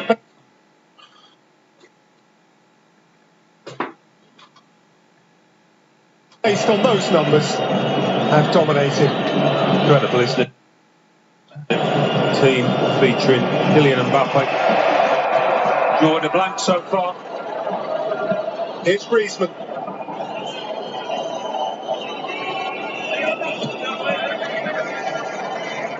Hernandez, led away by Romero.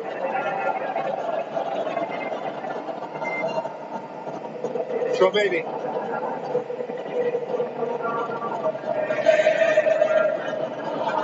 Varane. Alamani left behind. McAllister, all industry. Messi, all craft.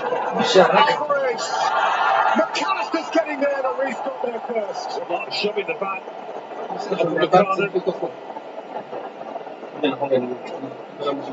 Varane twisting. Griezmann stopped by Tagliafico.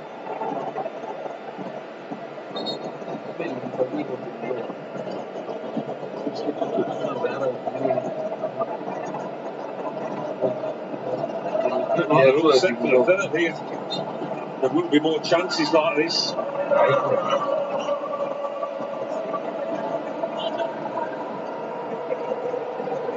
Griezmann on by Rabiot.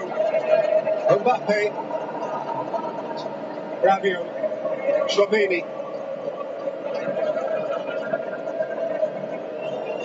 Kunde.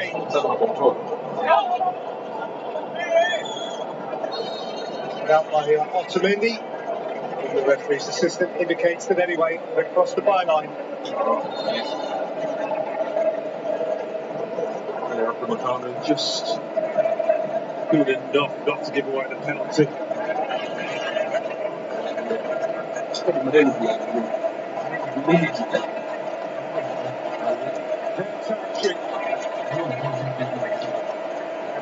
Their first change.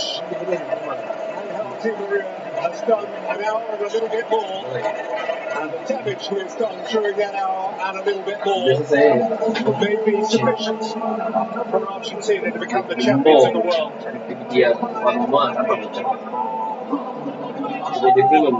No wonder the embraces are heartfelt, loving and appreciative. Acuna is on in his stead. Yeah, you can't blame Spaloni for making a defensive move, what it is. And here is that additional defender. Acuna, who's been playing at left back, is actually starting ahead of Tagliafico on the left side. McAllister. Here's Acuna. Messi drops a shoulder, wiggle to him, goes for the return. Romania is there to sweep up with Lloris's help.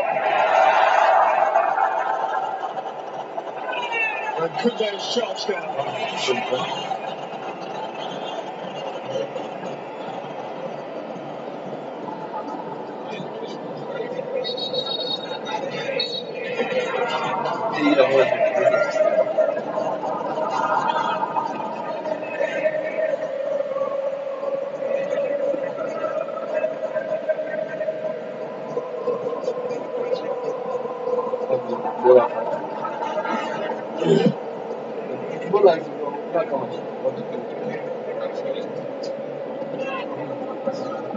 Remaining Griezmann. 25 minutes for France to find from nowhere. Truthfully, in the context of the game, it would be from nowhere a way back into the World Cup final. Into Makana, out by Molina. If they have been affected by the virus, that they swept through the camp, but it's affected a lot of their players, the French players. You have to feel for them. It's taken away their ability to compete. Griezmann with perhaps the most dangerous ball that's been played into the Argentine box. Koundé, now by Tagliafico, brought away by Acuna, and back by Colomboani. Cleared by McAllister.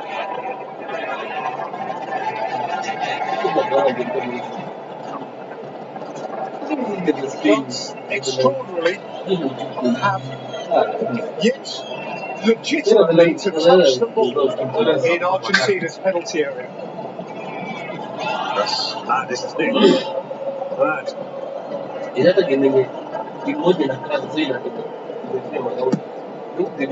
Griezmann. Hernandez. Side behind by Otamendi from in front of Thuram. A couple of dangerous balls into the box from down the left hand side.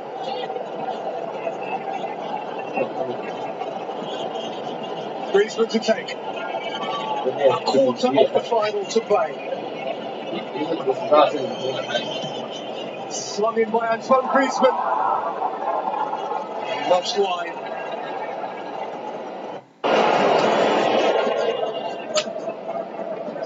By Colomboani.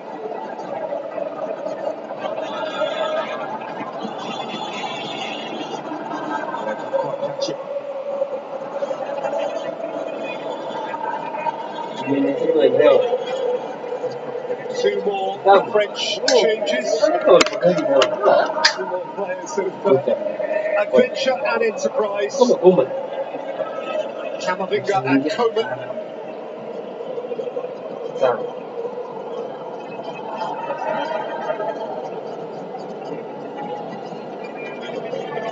Energy levels of France have definitely been a problem, so understandable that Deschamps wants to use that bench.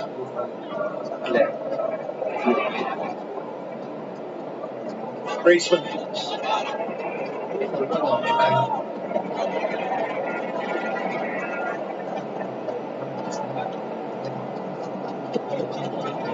Gimana ini mau?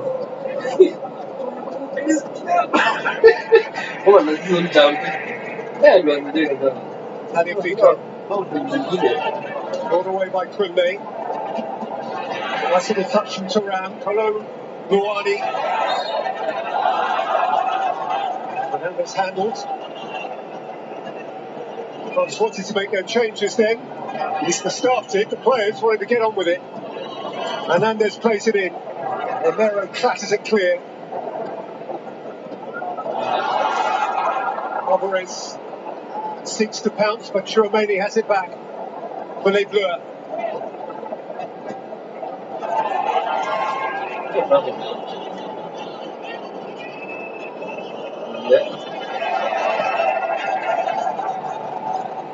The ball was sat down on it, got up with it, and progressed.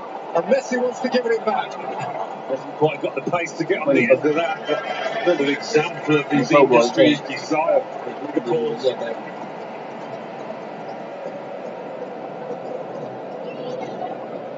Mbappe's got back out to the left, to in the middle. Mbappe trying desperately to find some way to get into this game. By Hernandez, by Molina, and by Romero, Chouameni. Possibly the best spell this France have had.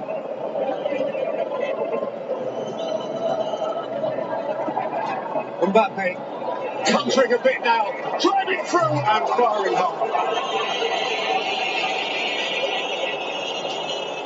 Well, a couple of touches in the box, it's an effort on goal. It's a start. So here come those changes for Hernandez and Griezmann. The game is up. And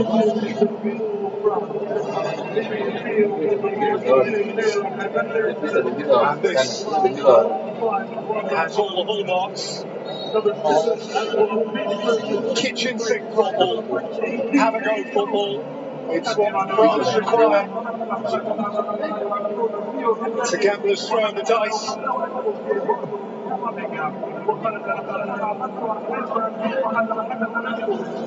Coman. Morris had it. McAllister's enjoying having it. Acuna. McAllister.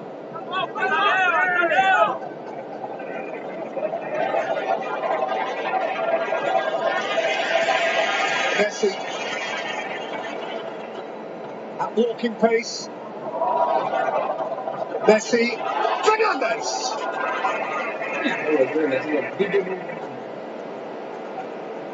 Two of Man Argentina, they've been superb. I can't think of one player that's been below par out there, and it doesn't often happen where everybody puts in at least a 8 out of 10. At least. And it's, of course, scored a beauty from just about that blade across against Mexico. Way back.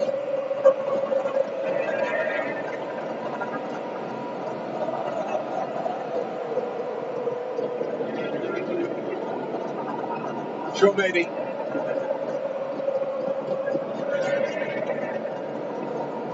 Varane.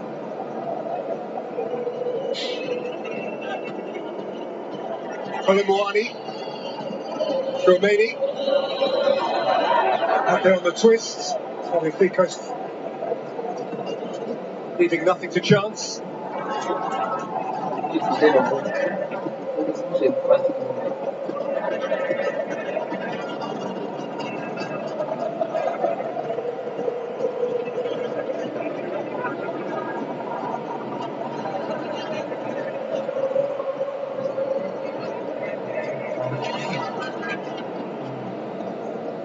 Have used 4 of their 5 changes now. Deschamps may look behind him one more time and try and pick an ace, a trump card out from somewhere. How many times have they done that? Romero has been superb. The anticipation has been excellent, nipping in front of players.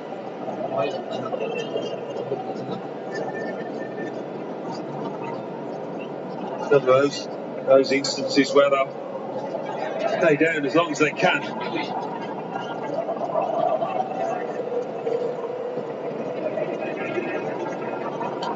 It's hard to know what the French can do next. Everything he has done today is promising to turn to gold.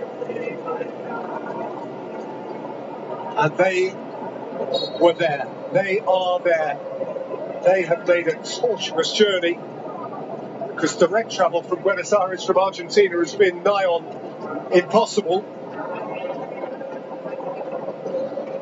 Some of the indirect plane journeys a lot of those Argentines have made have bordered on the illogically ridiculous. But they found a way. Mbappe around Fernandez, but not the immaculate Romero. To Paul, sifted through towards Alvarez, was held up by Upamecano. To Paul, head down for Coman.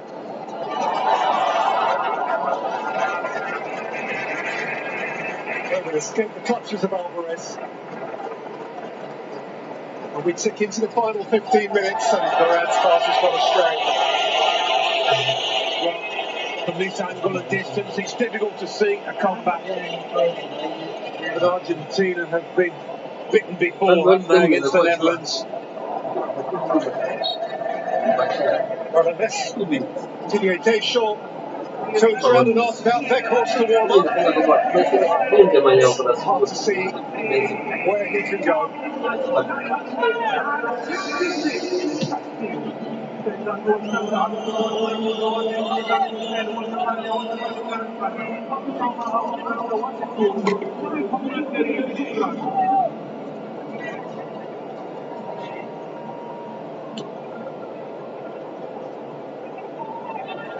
Now to Mendy. Here is Camavinga from left back. It's around from left wing. Kingsley Coman on this near side's really struggling. Romani. All too comfortable for Molina. Messi. Off goes the hard running to Paul. Messi. The ball's been upended. Footwork from Messi though as well on that far touchline.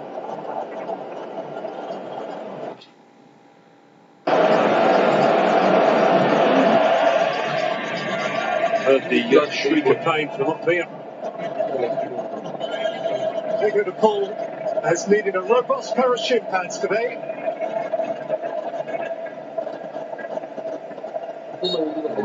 Caught above the knee there, Kingsley Coman, and he is struggling to shake it off.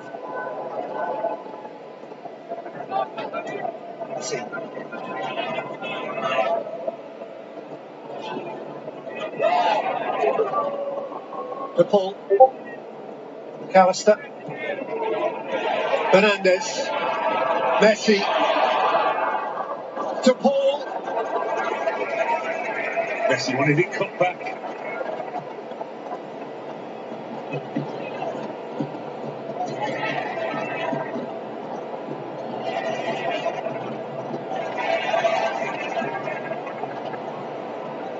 McAllister. Fernandez. To Paul. Argentina now with a bit of a strut, a bit of a swagger. They are starting to toy with a nation which has to look as outgoing world champions. Yeah, certainly no sign of Argentina loosening their grip on this match. See the big prize. Kempes of 78, luxuriating in the lead of 2022.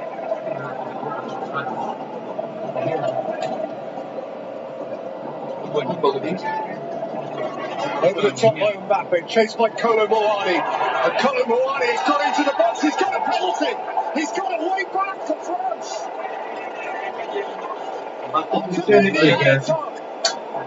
So hold on,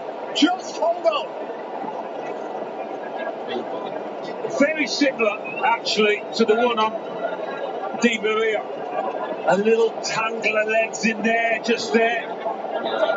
And again, VAR aren't going to overrule the ref here. In France, well, I've got a squeak of a chance they convert this one. Griezmann is off the field. So there is a conversation about who takes it. I suspect a short one. His name is Kylian. Messi has had his say from that very spot. Now Kylian Mbappe.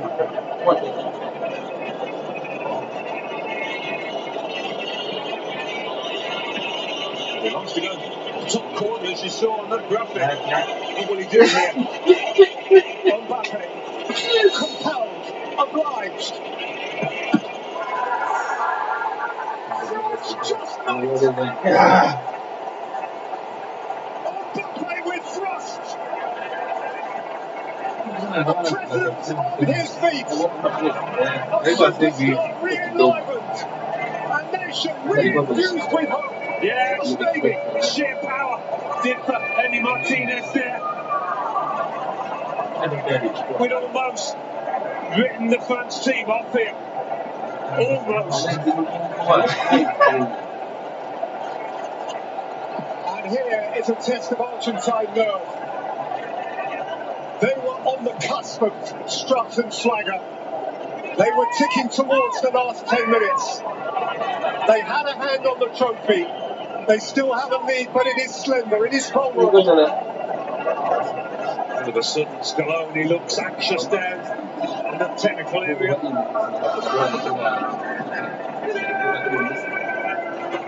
What have France got left?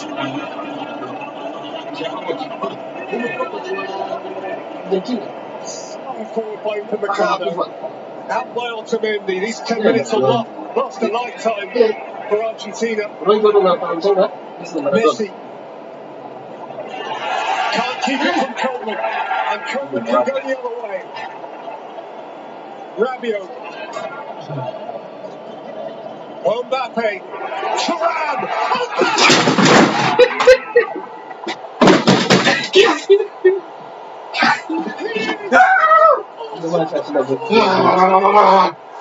I'm trying to make a lot of bad. You want me to it's something. Brilliant! It's 2 each in the World Cup final. Wow, when you want your top man, your superstar, Kylian Mbappe does exactly that. When it comes to him, I think, no, don't volley it from there. Take a touch or two.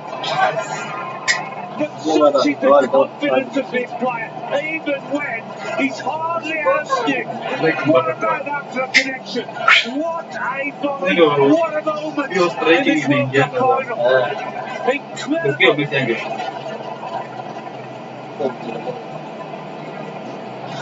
97. Mbappe Ballon d'Or. Hiyo sasa ni Mbappe, hii sasa ashashinda Messi. Ballon d'Or zimeisha. Seconds between Mbappe's penalty and his ferocious volley. That shot is living a new life. France kama Real. Unaona shua kwa mbakisha dakika 2-3 ndio unaweza kuwa shua. Bro, fresh history. My friend, I've been waiting for that.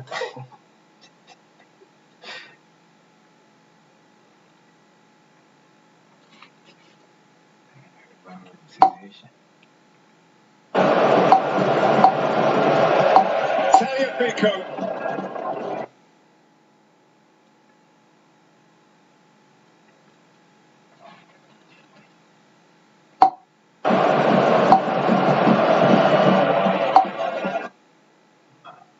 Acuna.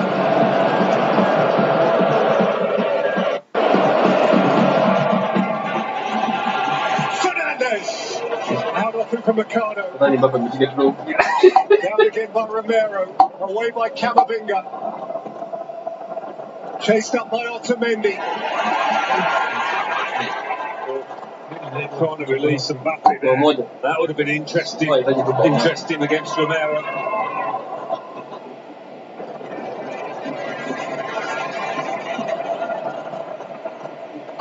Alvarez, Messi, surrounded.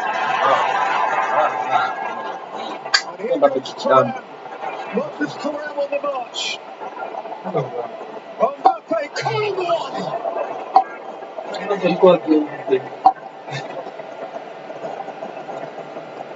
This match has turned on its head. Argentina will be feeling totally deflated as if they've thrown it away. France will be feeling they can nick it now.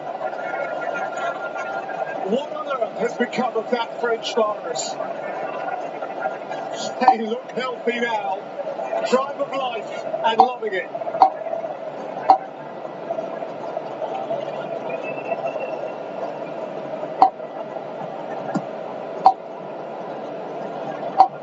Football, the world game, the world's most illogically glorious game. Sometimes it is just plain ridiculous.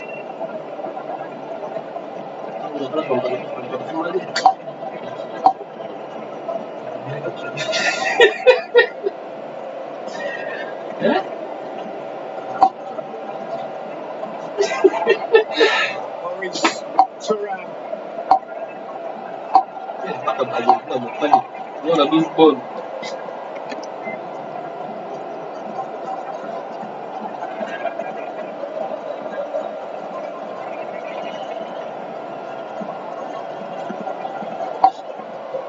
Thuram.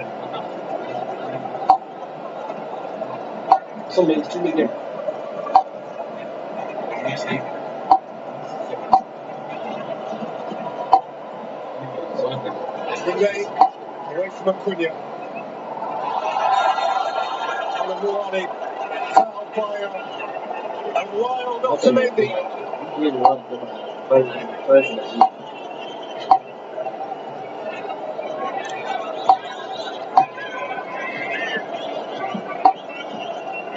Didier Deschamps must have almost given it up. It was precious little time. A French comeback. Precious little. Long in by Mbappe, up in the air off McAllister. Up top Thuram. He's got him! Oh, free kick's been given the other way. Yellow card, one assumes, for perceived acrobatics. Simulation against Thuram. Thuram not complaining too much. Maybe tried his luck. The ref was in a good spot, it seemed. I mean, there's no contact there. It's a brilliant spot by the ref, but he initiates the contact. It's a good call. Back from the ref. A good call. The yellow card for Marcus Thuram. He may have felt as if lost him for a split second. That was the penalty by which Mbappe could win the World Cup with a hat-trick goal.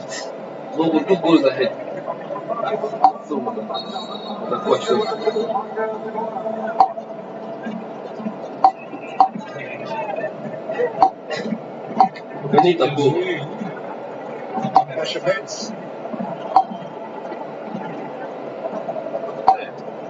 Fabio with Alvarez.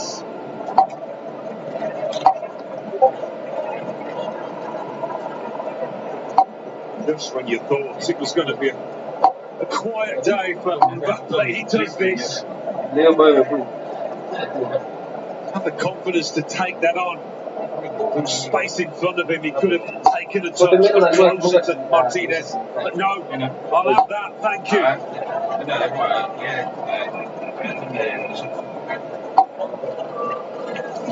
Rosberg has scored twice in a final since Ronaldo in 2002. He's up to 35 international goals now. He has, of course, scored in 2 successive World Cup finals. It's his birthday on Tuesday. Should be a good one. And he's only 24. Did score 2 goals against Argentina in Kazan in the last 16 at the last World Cup. They will be glad to see the back of it, if ever indeed they do. Yeah, it's worse when you don't know the collision is coming, as Fabio didn't. Prepared for it.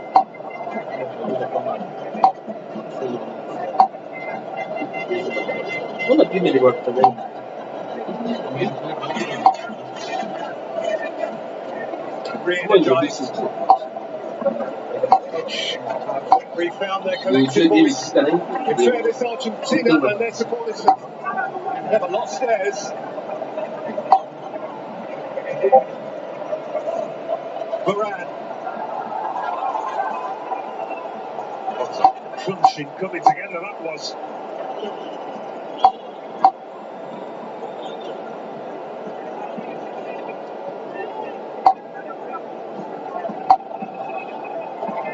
In by Rabiot.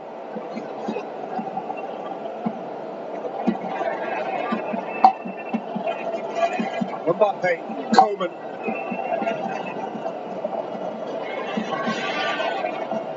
Koundé. We go into 8 minutes of stoppage time. Koundé.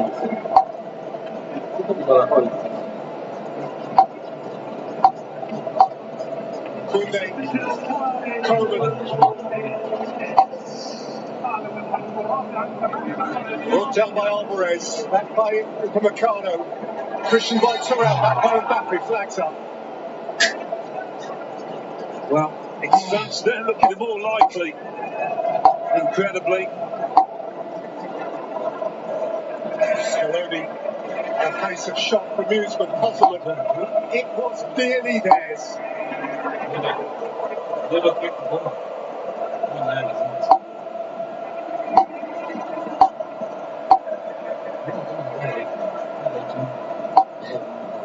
Fernandez. Away by Koundé, chased up by Tagliafico. Acuna, Tagliafico won. And the legs to reach that. Argentina must be wondering what on earth they did wrong. His team were cruising, they were looking comfortable. And the run by Colomboani, changing the challenge. All of a sudden, it's a totally different story. France, 2 attempts on goal, 2 goals. That's the game. Thuram. Free kick France.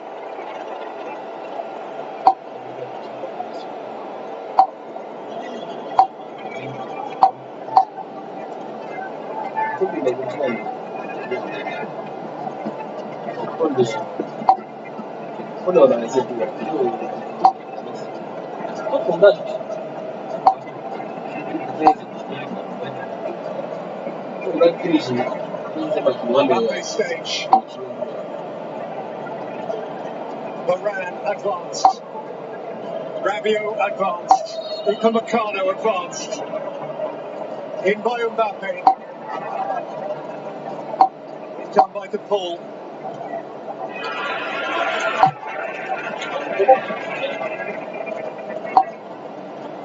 It's Argentina who look weary. Yeah, they've got to try and recover psychologically, haven't they? They look shell-shocked.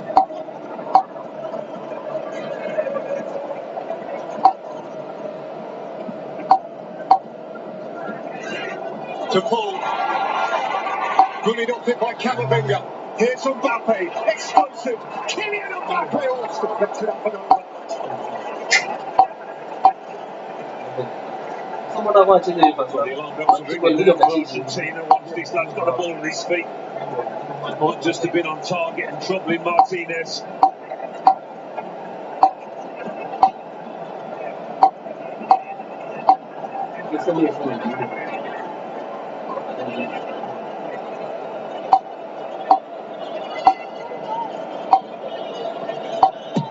Coleman takes. Martinez comes. Romani. Camavinga. Coleman. He's got round the back here, Kingsley Coleman. He's been upended. Camavinga. Good use of the advantage by the referee. He was outside the box. Certainly not a penalty. The man shots.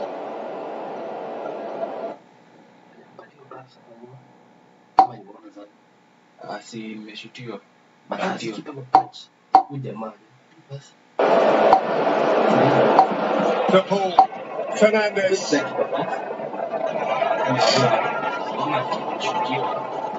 Messi from wide. Molina beyond him. Argentina's throw. 4 minutes of stoppage time played. 4 minutes still to play. Have to have a word. The bench here, is he? More than a word. Giroud spoken out of turn.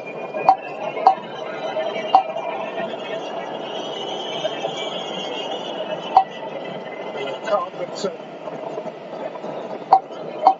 won't matter much. I thought he actually entered the field of play, which is the reason for the formal caution. Here's Messi. And by Camavinga. Off goes Mbappe. He's dropping in here. Colomboani. He's chased his own ball. Colomboani. The chaos. That's what Mbappe does to you. He is a bringer of chaos. Messi.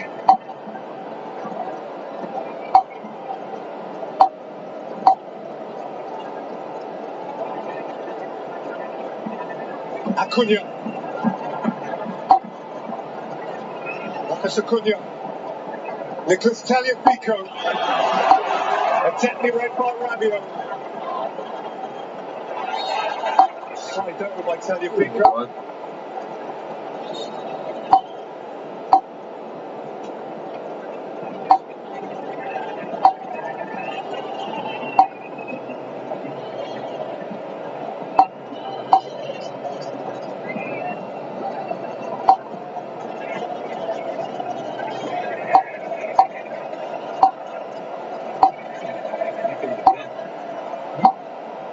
Thuram's header. Here goes McAllister. Alvarez. To Paul. Messi. Lionel Messi! Reached by Lloris.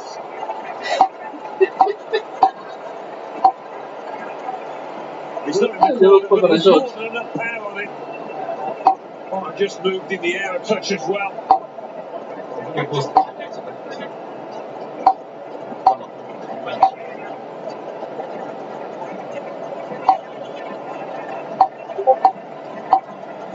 Into the 53rd and final minutes of the second half of the 2022 World Cup final. Now would be a good time to score.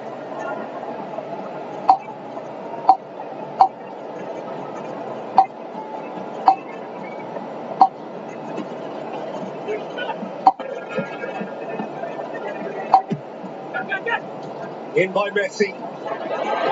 Out for Coleman. Who would gladly, I think, have played on there, actually. Yeah. Well, that played a good advantage, didn't he? A minute or two ago. With that happening there. That card for Acuna. We're seconds away from extra time.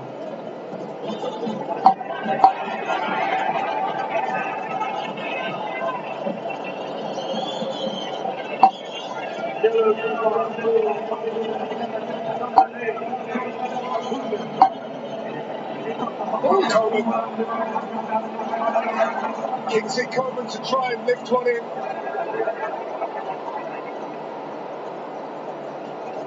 Messi.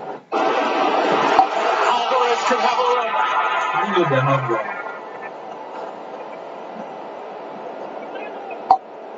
Julian Alvarez. Lionel Messi. He knew to pull some space there, just couldn't get it to him. While the script was seemingly written, the time was seemingly past. It was going to be Messi's World Cup final. Mbappe ripped up that script and contends that instead it can be his. Mbappe's penalty after 80 minutes, and then Mbappe's sensational volley to equalise very shortly thereafter. And there will be more. Argentina had led through Messi's penalty through Di Maria's equally sublime strike, but that was one half. The last 10 minutes of the second have changed the dynamic altogether. And who knows who will be the world champions of 2022. At the end of 90 minutes plus, it's Argentina 2, France 2, and extra time follows. Kylian Mbappe with the fastest brace in World Cup final history. The World Cup that has given us so much in terms of drama on the field gives us 30 minutes more. It's energy of stuff, isn't it? But you just can't take your eyes off it. From the minute Mbappe scored that first goal, it's just been end-to-end, toe-to-toe.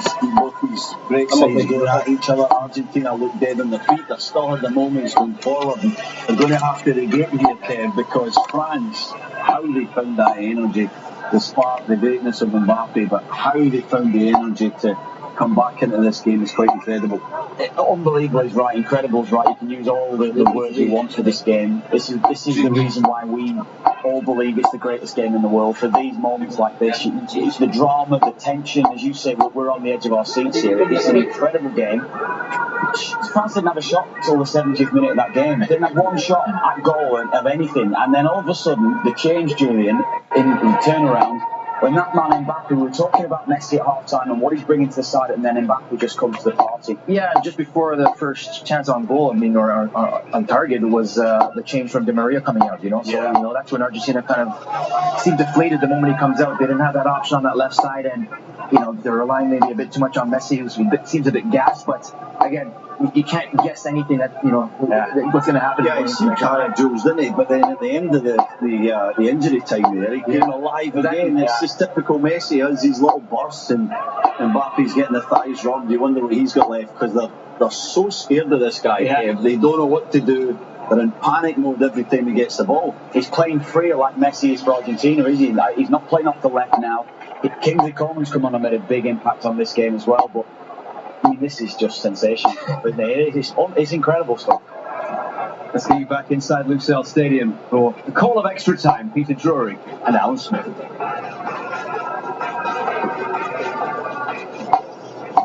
Thousands of Argentine supporters simply stunned.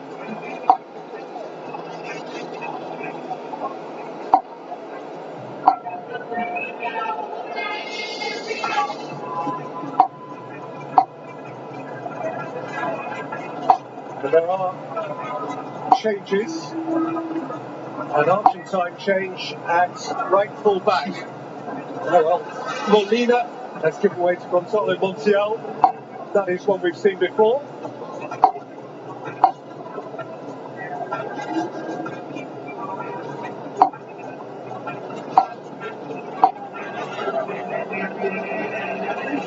Certainly our fresh legs on that side where Mbappe has been graded.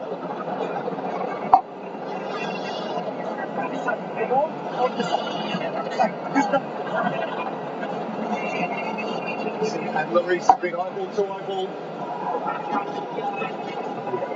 Telling moments in the game. That save by Lloris from Messi in the dying moments. A moment that was when the final totting up is done here, ought not to be forgotten.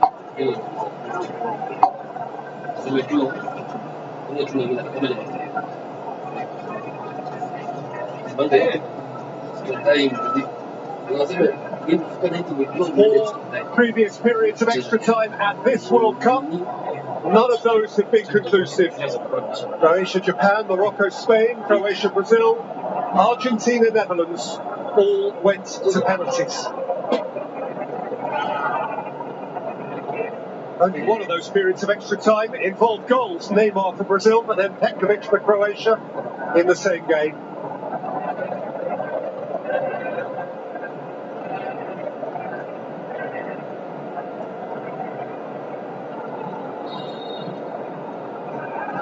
There must be a moment.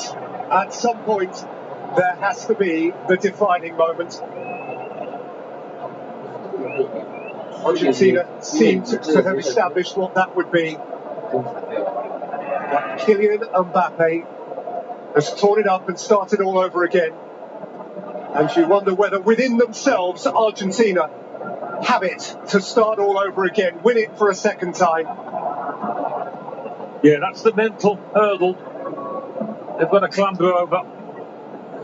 It's felt that they've thrown it away, so close to touching that trophy. Now it seems a distance away. It was France with the momentum last 10 minutes of the 90.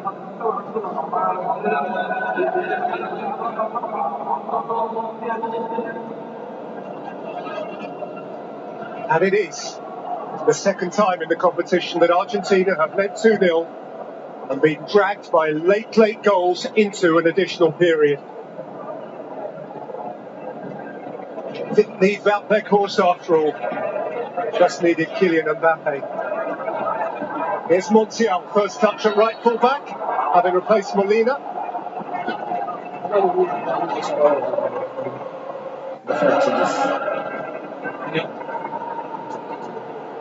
You have to give Didier Deschamps credit as well for the substitutions he made before half-time. Kolo Muani coming on, Marcus Thuram. They both played the parts, haven't they? Kingsley Coman in the second half did too.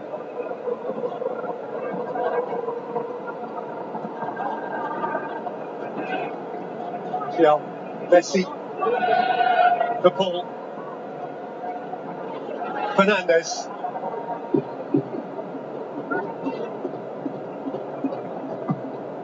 Spread for Acuna. And rattled back in by McAllister. Yeah, Varane with the really good clearance.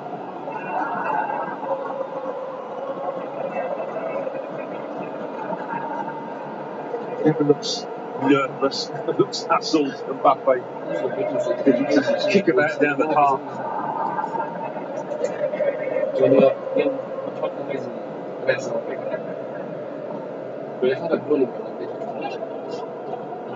Fico.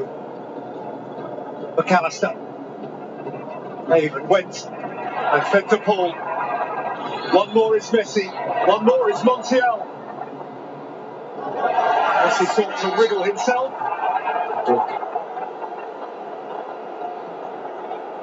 Camavinga slipped over but recovered. Saw the foul.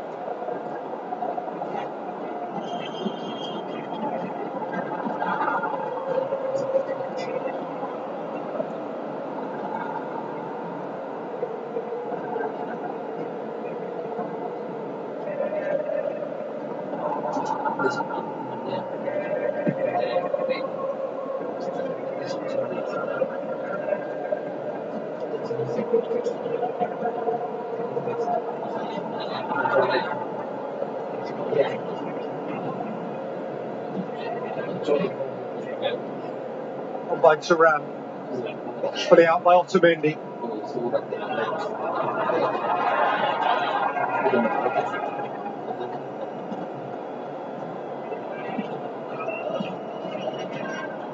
It's a tightrope, these extra times, isn't it? How much to push it, how hard to go for a winner.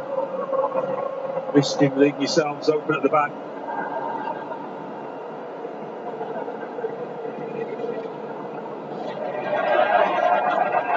One back by Kolo Muani.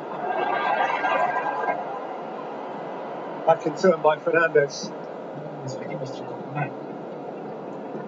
Sunday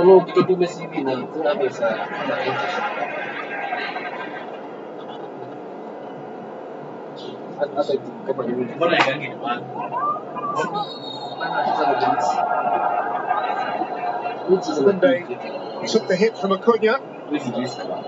He's not the biggest Acuna, but jumped into his man rather than jumping for the ball.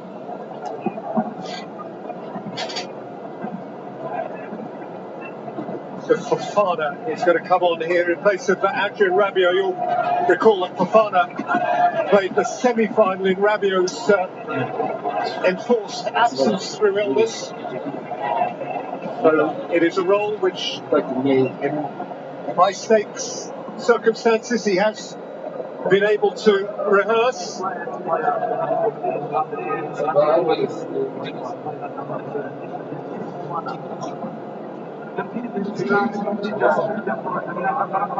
Camavinga.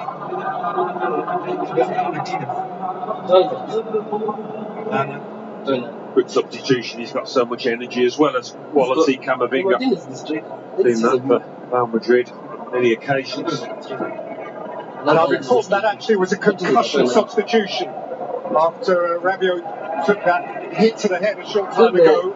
So that does not count as one of France's regular ones, and there's of course an additional one available to Argentina now as well. Mbappe, as well as the additional one they get because we've got into extra time. A little bit of space for Mbappe there, and he tried to turn.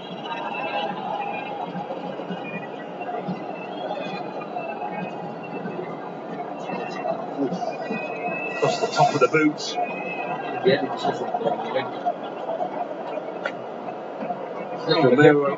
Does overcommit at times, as well as he's played out there tonight.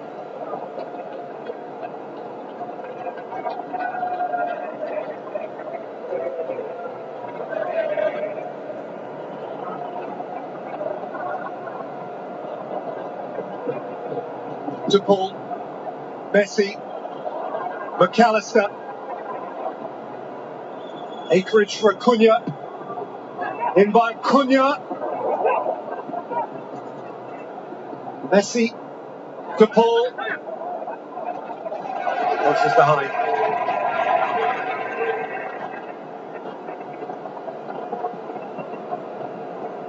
Still going, De Paul.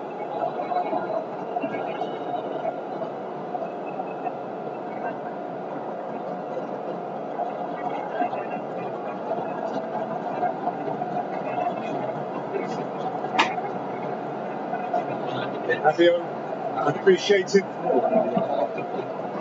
by those around him. Finished a long journey round the pitch.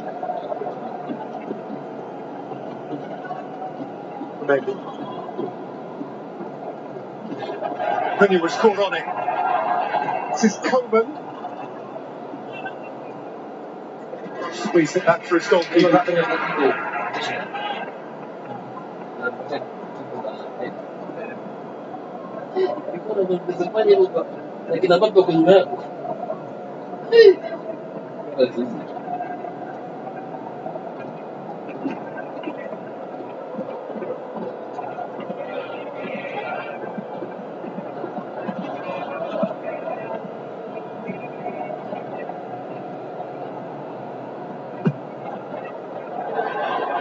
Taken away by Turan, taken by Kolo Muani. Then nicked out for McAllister. But any Kolo Muani, when he gets the ball, when he drives into the box, that's he won the penalty. So we got his country back in this contest. Mbappe. 3 of them at it. Actually, he is dispossessed.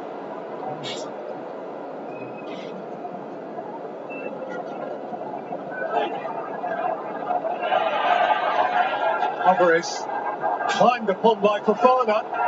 Fofana held back by Montiel. And France have a free kick. He's wired. Yeah, that was physical power, determination, winning the day.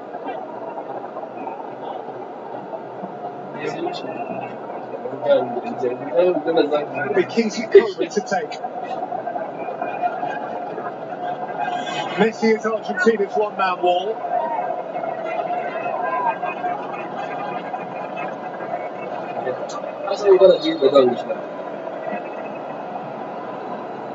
In by Coman.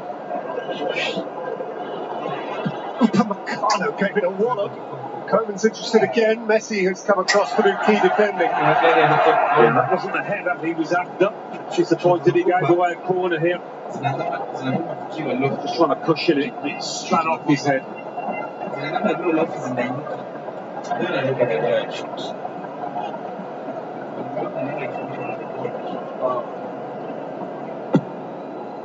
Coman once more. Far and set. Upamecano. Coached in by Koundé. Messi's looking to escape. He ran into Tchouaméni. Flags up.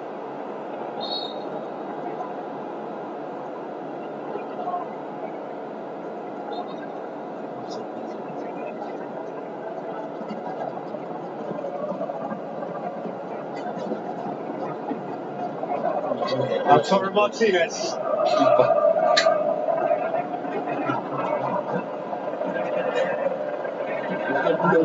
Paredes.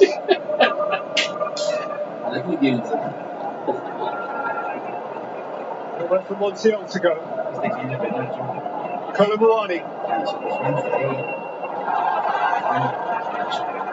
Chipped in the presence of Fernandez, went in to try and win it back.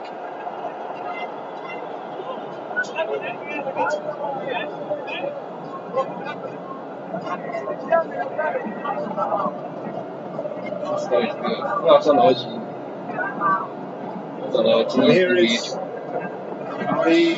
double change for Argentina.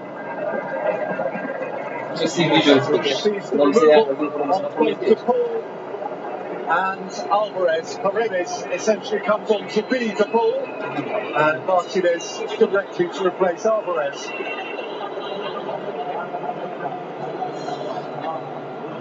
Another energetic, industrious display from him. Still only starting to think about his best penalty takers as well. Well, Lautaro Martinez hit the winner against the Netherlands in the shootout.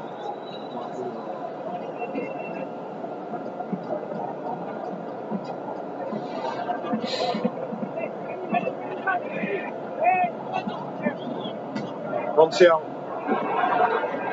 That's simply to Fofana.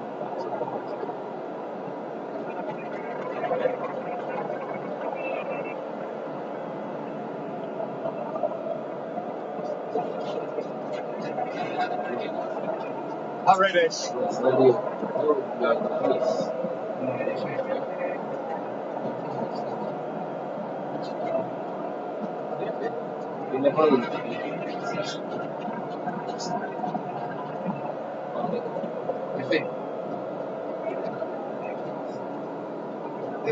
Alistair.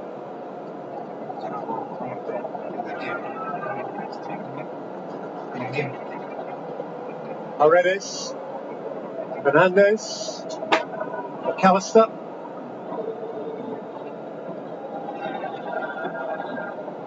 Fernandez.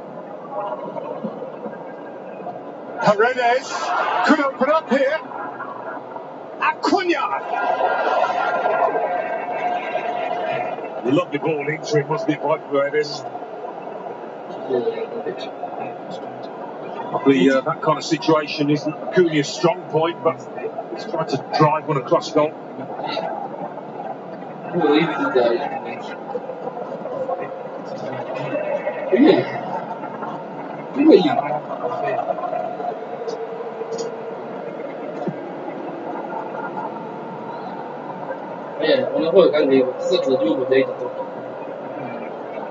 Lautaro Martinez.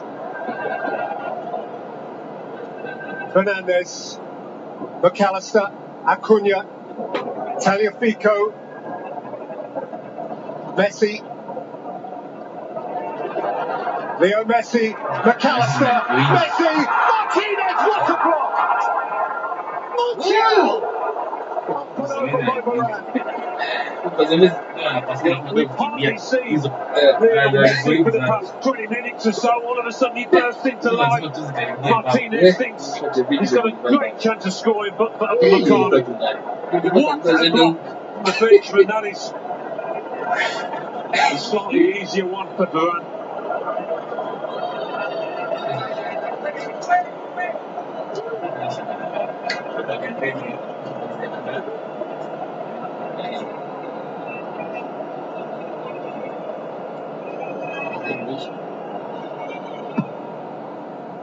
Messi's corner.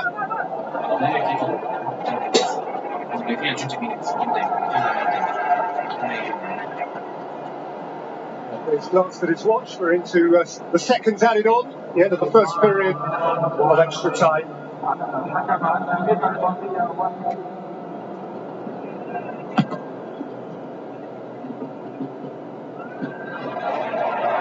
Acuna changes the path of Lautaro Martinez! Who is intent, he should at least have a corner. Goal kick given. Wow. Question perhaps of offside, but oh yeah, should have been. It's another goal-saving challenge by Upamecano. Half-time extra time. Argentina have had the chances. Lautaro Martinez has had the chances. Tayo Upamecano has made a couple of telling blocks. And we remain on edge. It remains Messi 1, Mbappe 2, Di Maria 1, France 2, Argentina 2, and we are 15 minutes from penalties.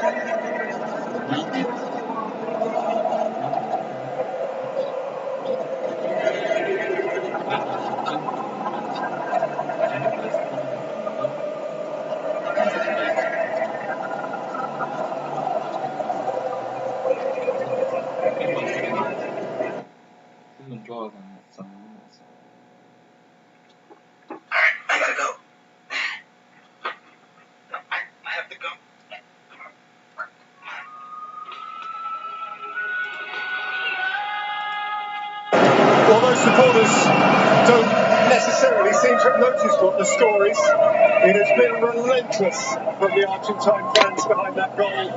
Indeed, right the way around the stadium. We can only reflect again on how close France were to the ultimate moment of despondency that they found in themselves from somewhere, something to take us to this point has been utterly remarkable. Yeah. It's not often that you could play so well, do everything right as Argentina did for a good 80 minutes, and you concede a penalty, and you end up not winning the game.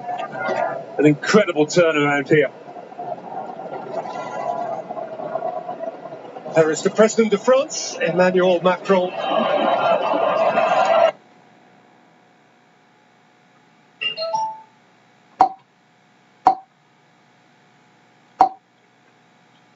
Exceptional effort on a day which seemed to all eyes to have escaped them.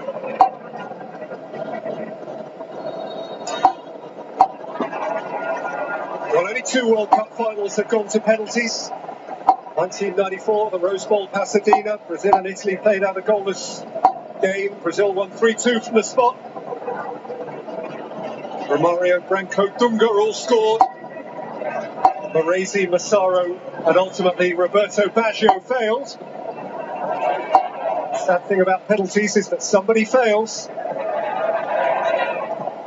Tagliafico, McAllister, Paredes, Messi, Montiel. He's a sit behind. And the other one, 2006, the Olympic Stadium, Berlin.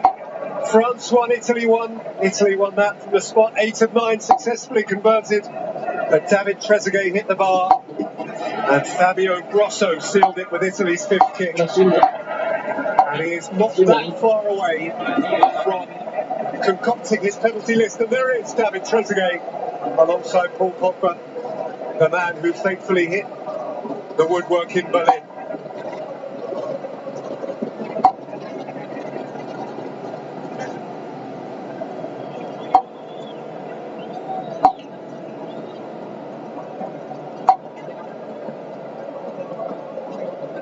So do we get a fall guy or do we get a hero? Scored again for Montiel. So Maurice has done well to get a palm on that. Yeah, I mean, it would be nice to get a winner, wouldn't it? In extra time, rather than go to pens.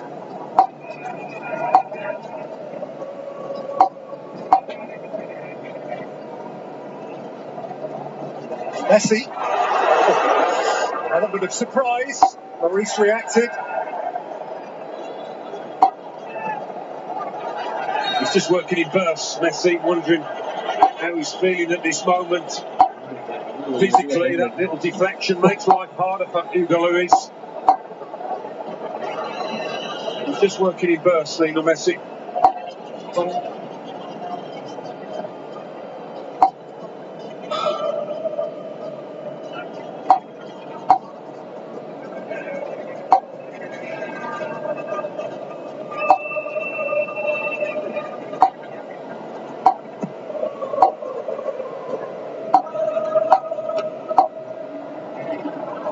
Lautaro Martinez, backed by the robust Upamecano, is Montiel.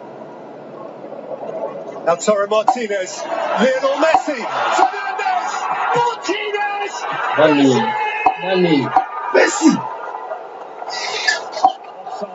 Ai! Eu não tô vendo quando ali eu. Quando ali eu.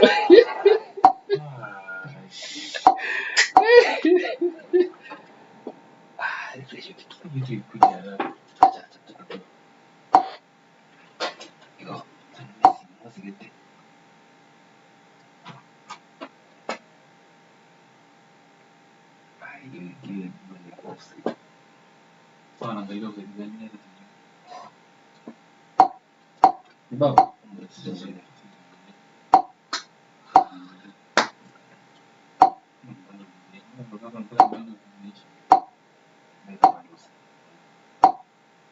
sijui ya kwambia naambia mtu kama nini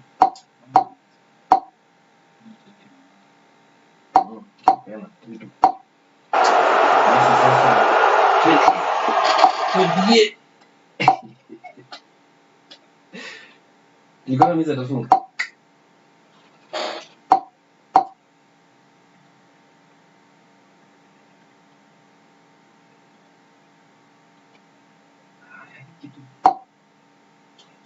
una stream na hii hotspot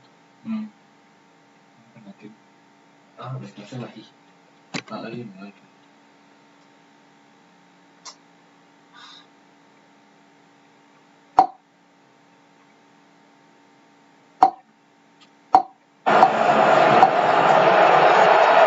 As if entitled. Tears. Amid family, in front of the whole wide world. Wow. I looked across at the assistant on the far side and he seemed to half raise his flag. That's why I wondered. And then he thought perhaps, well, we'll leave that one to VAR.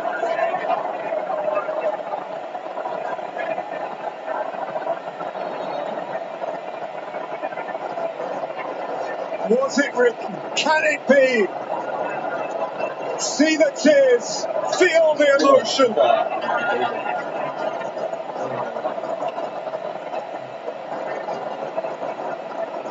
Imagine how it is in Buenos Aires.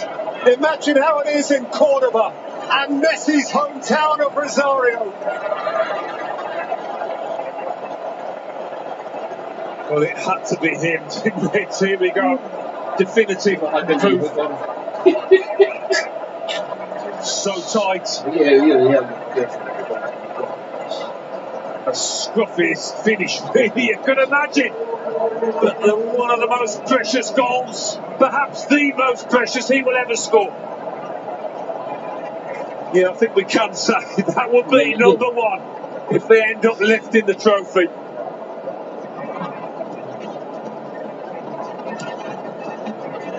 Smashed high by Varane.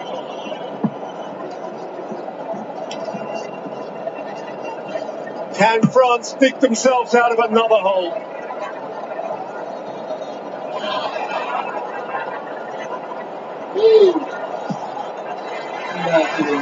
Crashed away for Messi to chase. Varane between him and goal.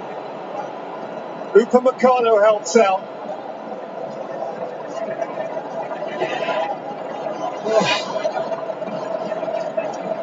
Camavinga.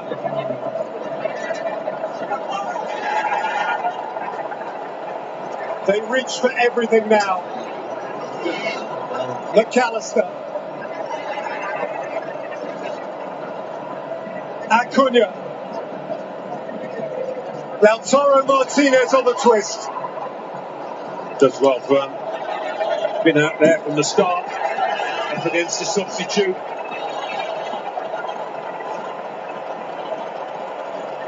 He is shattered.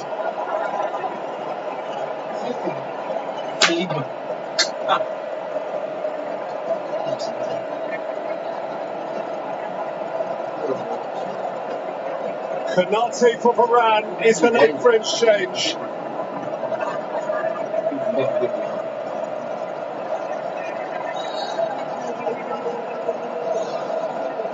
There's no more he could have done.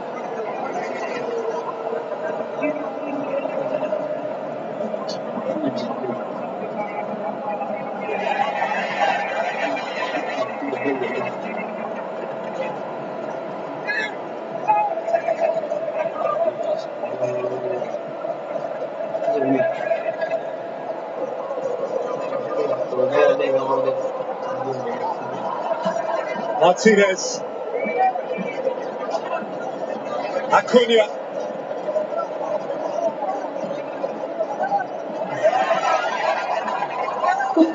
He'll stay there all night long.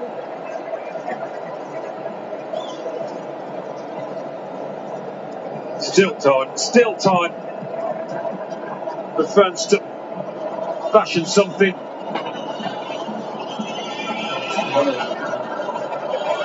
Camavinga.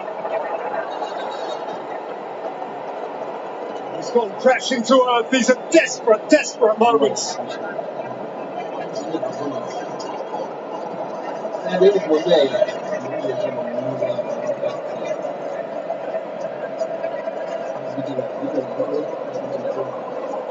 Card is out.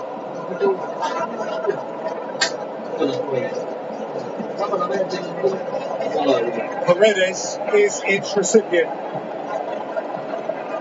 He's no stranger to a tackle, that player.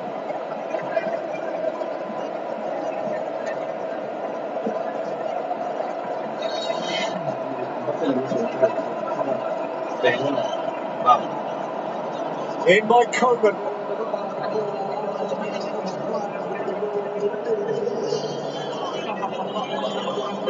Koundé. Tchouaméni chased by Fernandes. Koundé.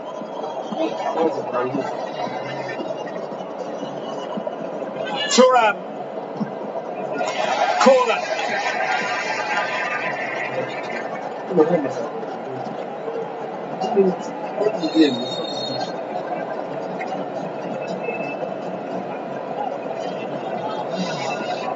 5 minutes to play.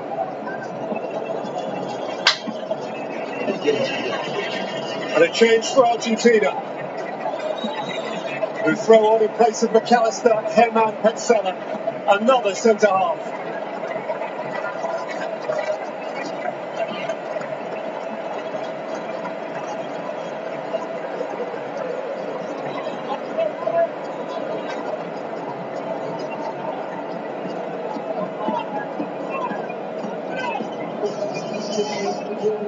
Clinging with all they have to what they have.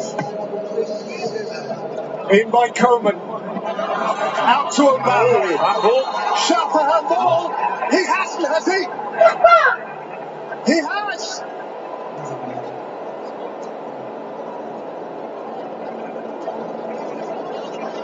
Which side of the line? It's in. It has hit Montiel on the arm, and the referee has awarded a penalty. In the 117th minute. Mbappe, I think there was an appeal, but not a mad appeal, which you would expect at this stage. With the arms up, used it to block the ball. It's almost a natural reflex, but it's hit the elbow. Kylian Mbappe is on a hat-trick.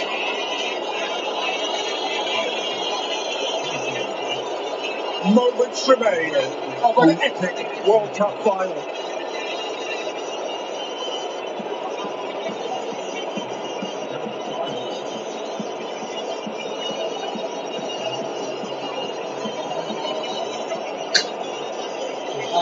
Mbappe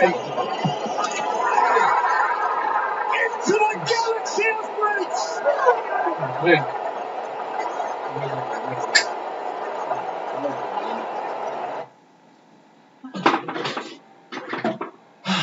Refreshing itakuwa hapo.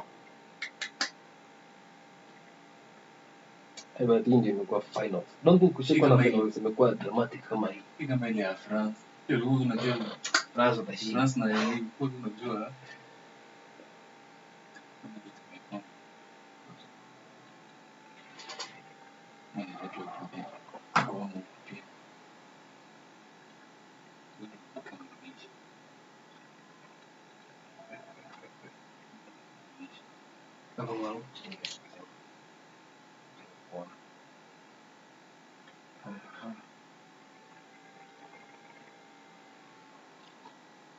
Sikana zambaki.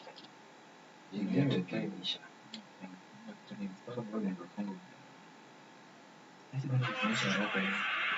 Okay? Hi. Okay. Wait, kwa nanda. Kuna bundles. Bwana. Sio ndio niruka. Niliguza kidogo.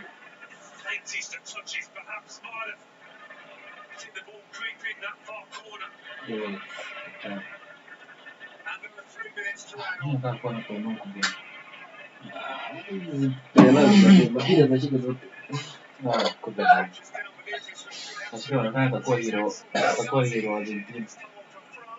Nienda inawasaidia Croatia. And probably also to take a penalty, Paulo Dybala is waiting to come on for Argentina. Tamam. Siwezi kuwa mbele. Sasa nataka kitu gani?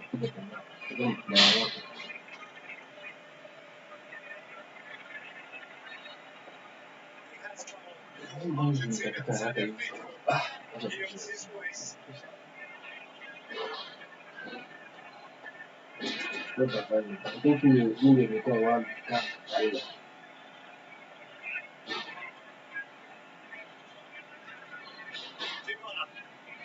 Still impact with more penalties.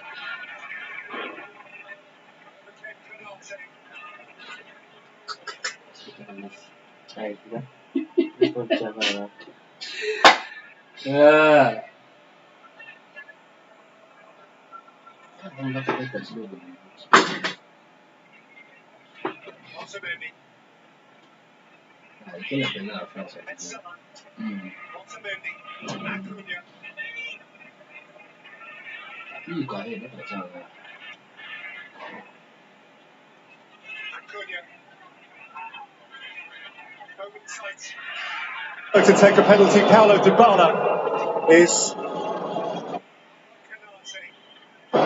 waiting to come on for Argentina.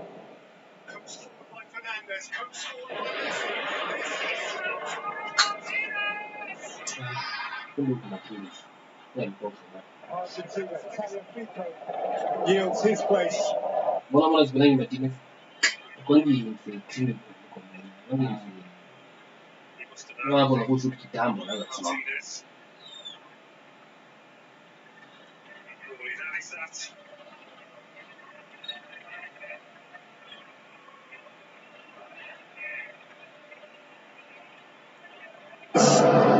Coaxed forward by Fernandes, coaxed forward by Messi. This is Lautaro Martinez! And the flag is up. Really? Fernandes offside. One by Coleman. Acuna. He must have known. A challenge by Coleman.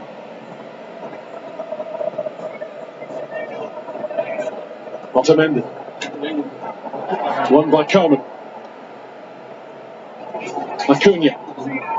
Challenge by Coleman. We're all looking at the man in the middle. The referee now, as Dybala tries to put it somewhere in the direction of Lautaro Martinez.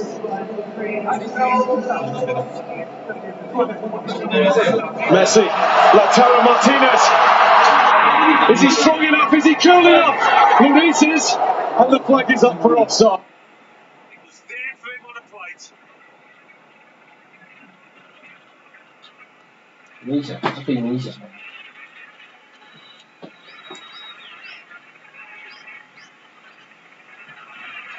Chouameni. When's this end? Mbappe.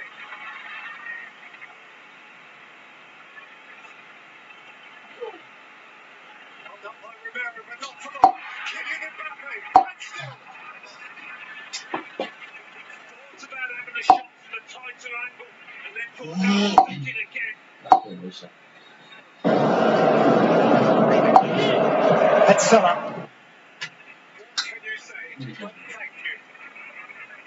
Absolutely. One of the greatest football matches that has ever been played, encompassing stellar moments from some of the greatest footballers who have ever attempted to play this game.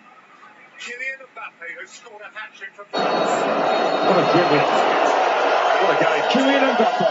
Thank you. With a World Cup final. What can you say? But Messi in it. With a display of mental strength from the penalty spot that you just have to marvel at.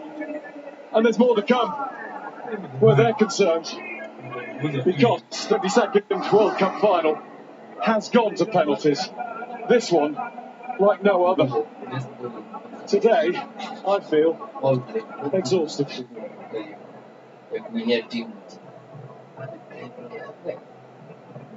In your life, have you ever seen a game of football like that, let alone a World Cup final?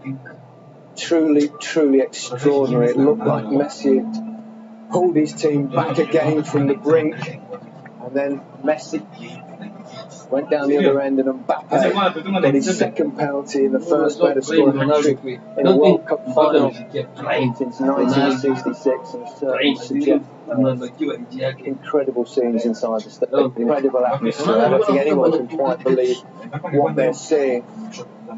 Well, Alex, thoughts in a final like this, let alone a World Cup final? No, never. Not sure ever will either in my time. It's just crazy. I mean, the jewel in the desert. Anything you can do, I can do better. You get two, I'm going to get three. I mean, we asked who was going to come out on top, who was going to perform at the very, very highest level against the best in the biggest tournament of all. And both of them have. It's just been absolutely relentless. It's just, it's incredible to be here. Those players have stood up. I mean, they've been the difference in this game, as we hoped, as we wanted. And now we've got the ultimate challenge, a penalty shootout. The real moments of quality have been them two players. Mbappe had another kick, and do you know what it is? It's this type of final, you want to see the two best players go at it head to head, and they've just gone toe to toe and absolutely delivered on a level that we've never ever seen it on this type of stages. This is the best final I think anyone could have ever wished for. Pablo, I can hear your heart pumping from here. This World Cup finals, well, 2 times. I mean, no, it's just, listen, we will never forget that game, that's for sure. We're so lucky to be here. I've enjoyed a game like that. What a game. thank you to the French player and Argentine fan for that game. It's been incredible. Yeah. Please, next final be up here. I mean, the penalties be up here near us, please. I'm not going to ask you who you think might win. We really don't know. Martinez has been superb from penalties and penalty shootout in the semi-final against Colombia. In Copa America, saved 2 against Netherlands to get them into the semi-finals. 2 World Cups have been decided by a penalty shootout. Brazil defeated Italy back in 1994. Remember the Baggio moment? And Italy beat France in 2006. Argentina have been involved in 6 penalty shootouts, the most in World Cup history, and have claimed the most shootout victories with 5. Their only defeat came to Germany back in the 2006 quarter-finals. Lionel Messi and Lionel Scaloni were unused substitutes in that game. France won 2 of their 4 World Cup penalty shootouts in the 1986 quarter-finals against Brazil, against Italy. Les Bleus lost in the 1982 semi-finals versus West Germany and in the 2006 final versus Italy. None of that counts for anything now. Back to Jermaine Genius, Guy Noble. Thank you, Gary. The most important toss of the coin at this World Cup went Argentina's way. The penalties will be taken at the end, at which their fans are massed, and I mean massed.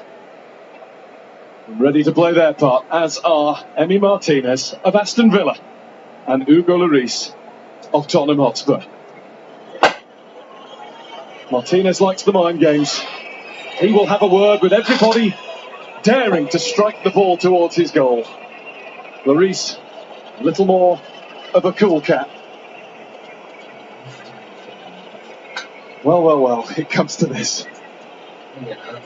Yeah, no one's been as cool as this lad, though. Stepping up for the 3rd time. He strided up there with so much confidence. As it should be, Mbappe will go first for France. And Mbappe will score for France. 3 times on the spot. 3 times in the net. It goes the right way.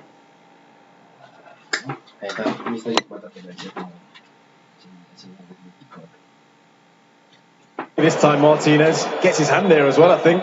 Just, agonisingly close.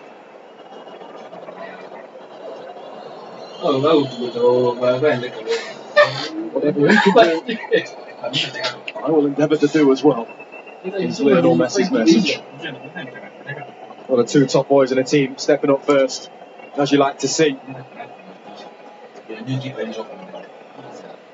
Brazil didn't do with Neymar. He was left wondering. Never going to be the case with Lionel Messi. And he rolls it in. Well, that's stylish. That's incredible. Ridiculous is what it is. Just ice cold from Lionel Messi.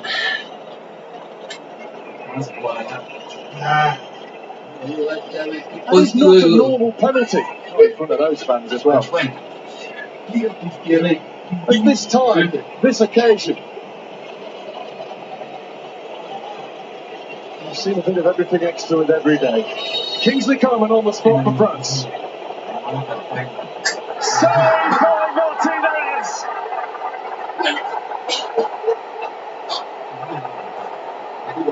The first cheers are Argentina's.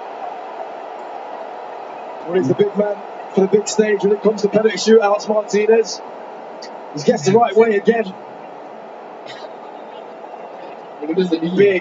Big save. Hits him in the body. Doesn't matter. Saved it. Paulo Dybala came on as a substitute at the very end of extra time. This is what he was brought on to do. And Dybala does it. Straight down the middle. 2-1 after 2 in Argentina's favour. Talk about Messi's penalty. That takes some courage as well, by the way. He's not smashed it down the middle. Just passed it down the middle.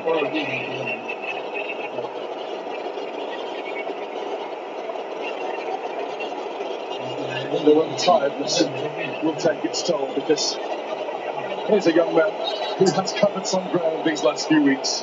Aurelian Chouameni. Martinez has just thrown the ball away. He's done that before. This is all part of his penalty routine. Make them work. Just threw it away. Unbelievable.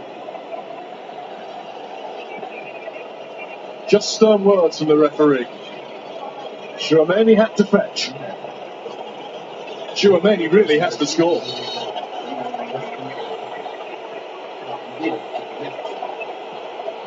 Wide!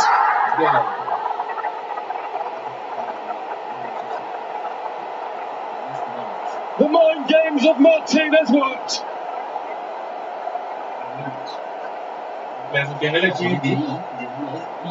He just drags it. There's no doubt that man right there is having a massive impact mentally in this penalty shootout.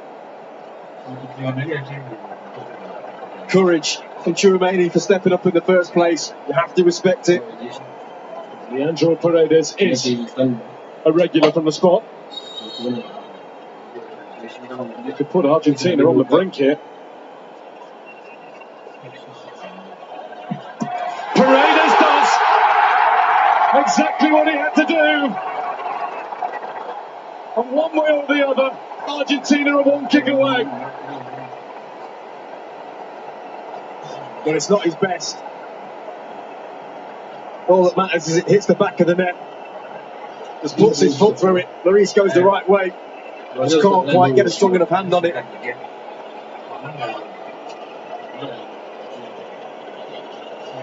There he goes again, Martinez. The referee's taken ownership of the ball this time. And it is a yellow card for Emi Martinez as those French supporters look on from the other end forlornly. Kolo Muani must score. And he has.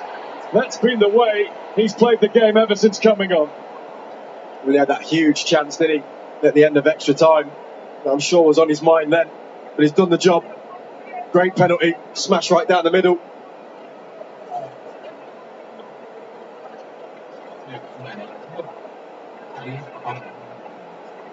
This for the World Cup. Gonzalo Montiel.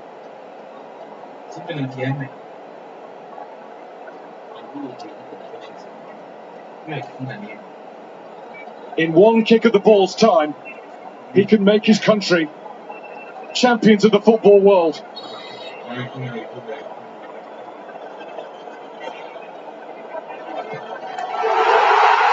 It's Argentina! Kings of football for the third time! And the tears will fall! What unasema nini?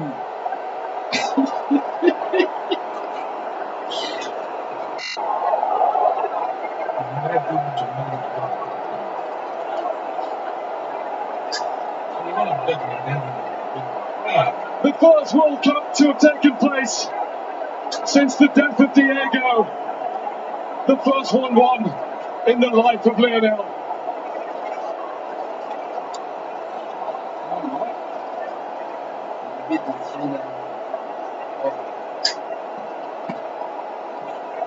It came down to nerve.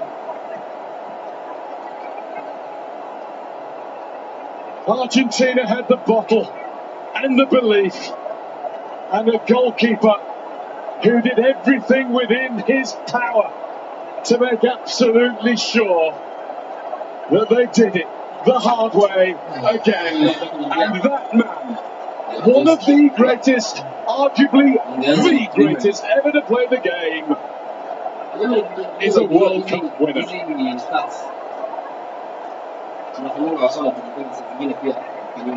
can't get my head around what I've just witnessed as a game. One of the greatest moments in footballing history. credit to the French, to that man right there.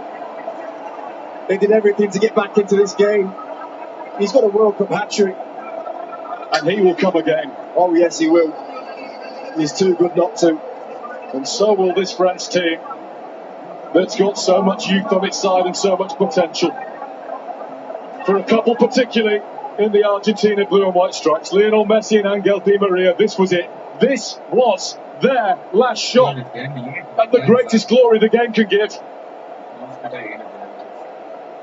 And after they both played their part in a monumental match, all 2 hours plus of it, would you believe it, it's somebody rather more unsung, Gonzalo Montiel, who had his moment in the sun. And Sergio Aguero is just a regular fan for the rest of the night.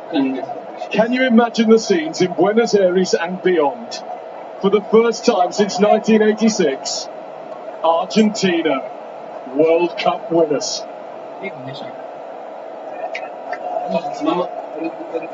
Oh my word. A final for the ages. After a wait of 36 years when the late, great Diego Armando Maradona lifted the World Cup trophy, Argentina have won it again, the third time in their history. Like the team of 1986, they have done it with the help of a left-footed, diminutive genius. Like the team of 86, they led by 2-0 with only minutes remaining. Like 86, they recovered and they won. And they did it in a penalty shootout. They did it against a side who had the next truly great footballer of our time in Kylian Mbappe, who scored a hat-trick, which only one player has ever done before. So Jeff Hurst in 1966. Imagine scoring a hat-trick in a World Cup final and not winning. What a game of football, Alan. I've never seen anything like it.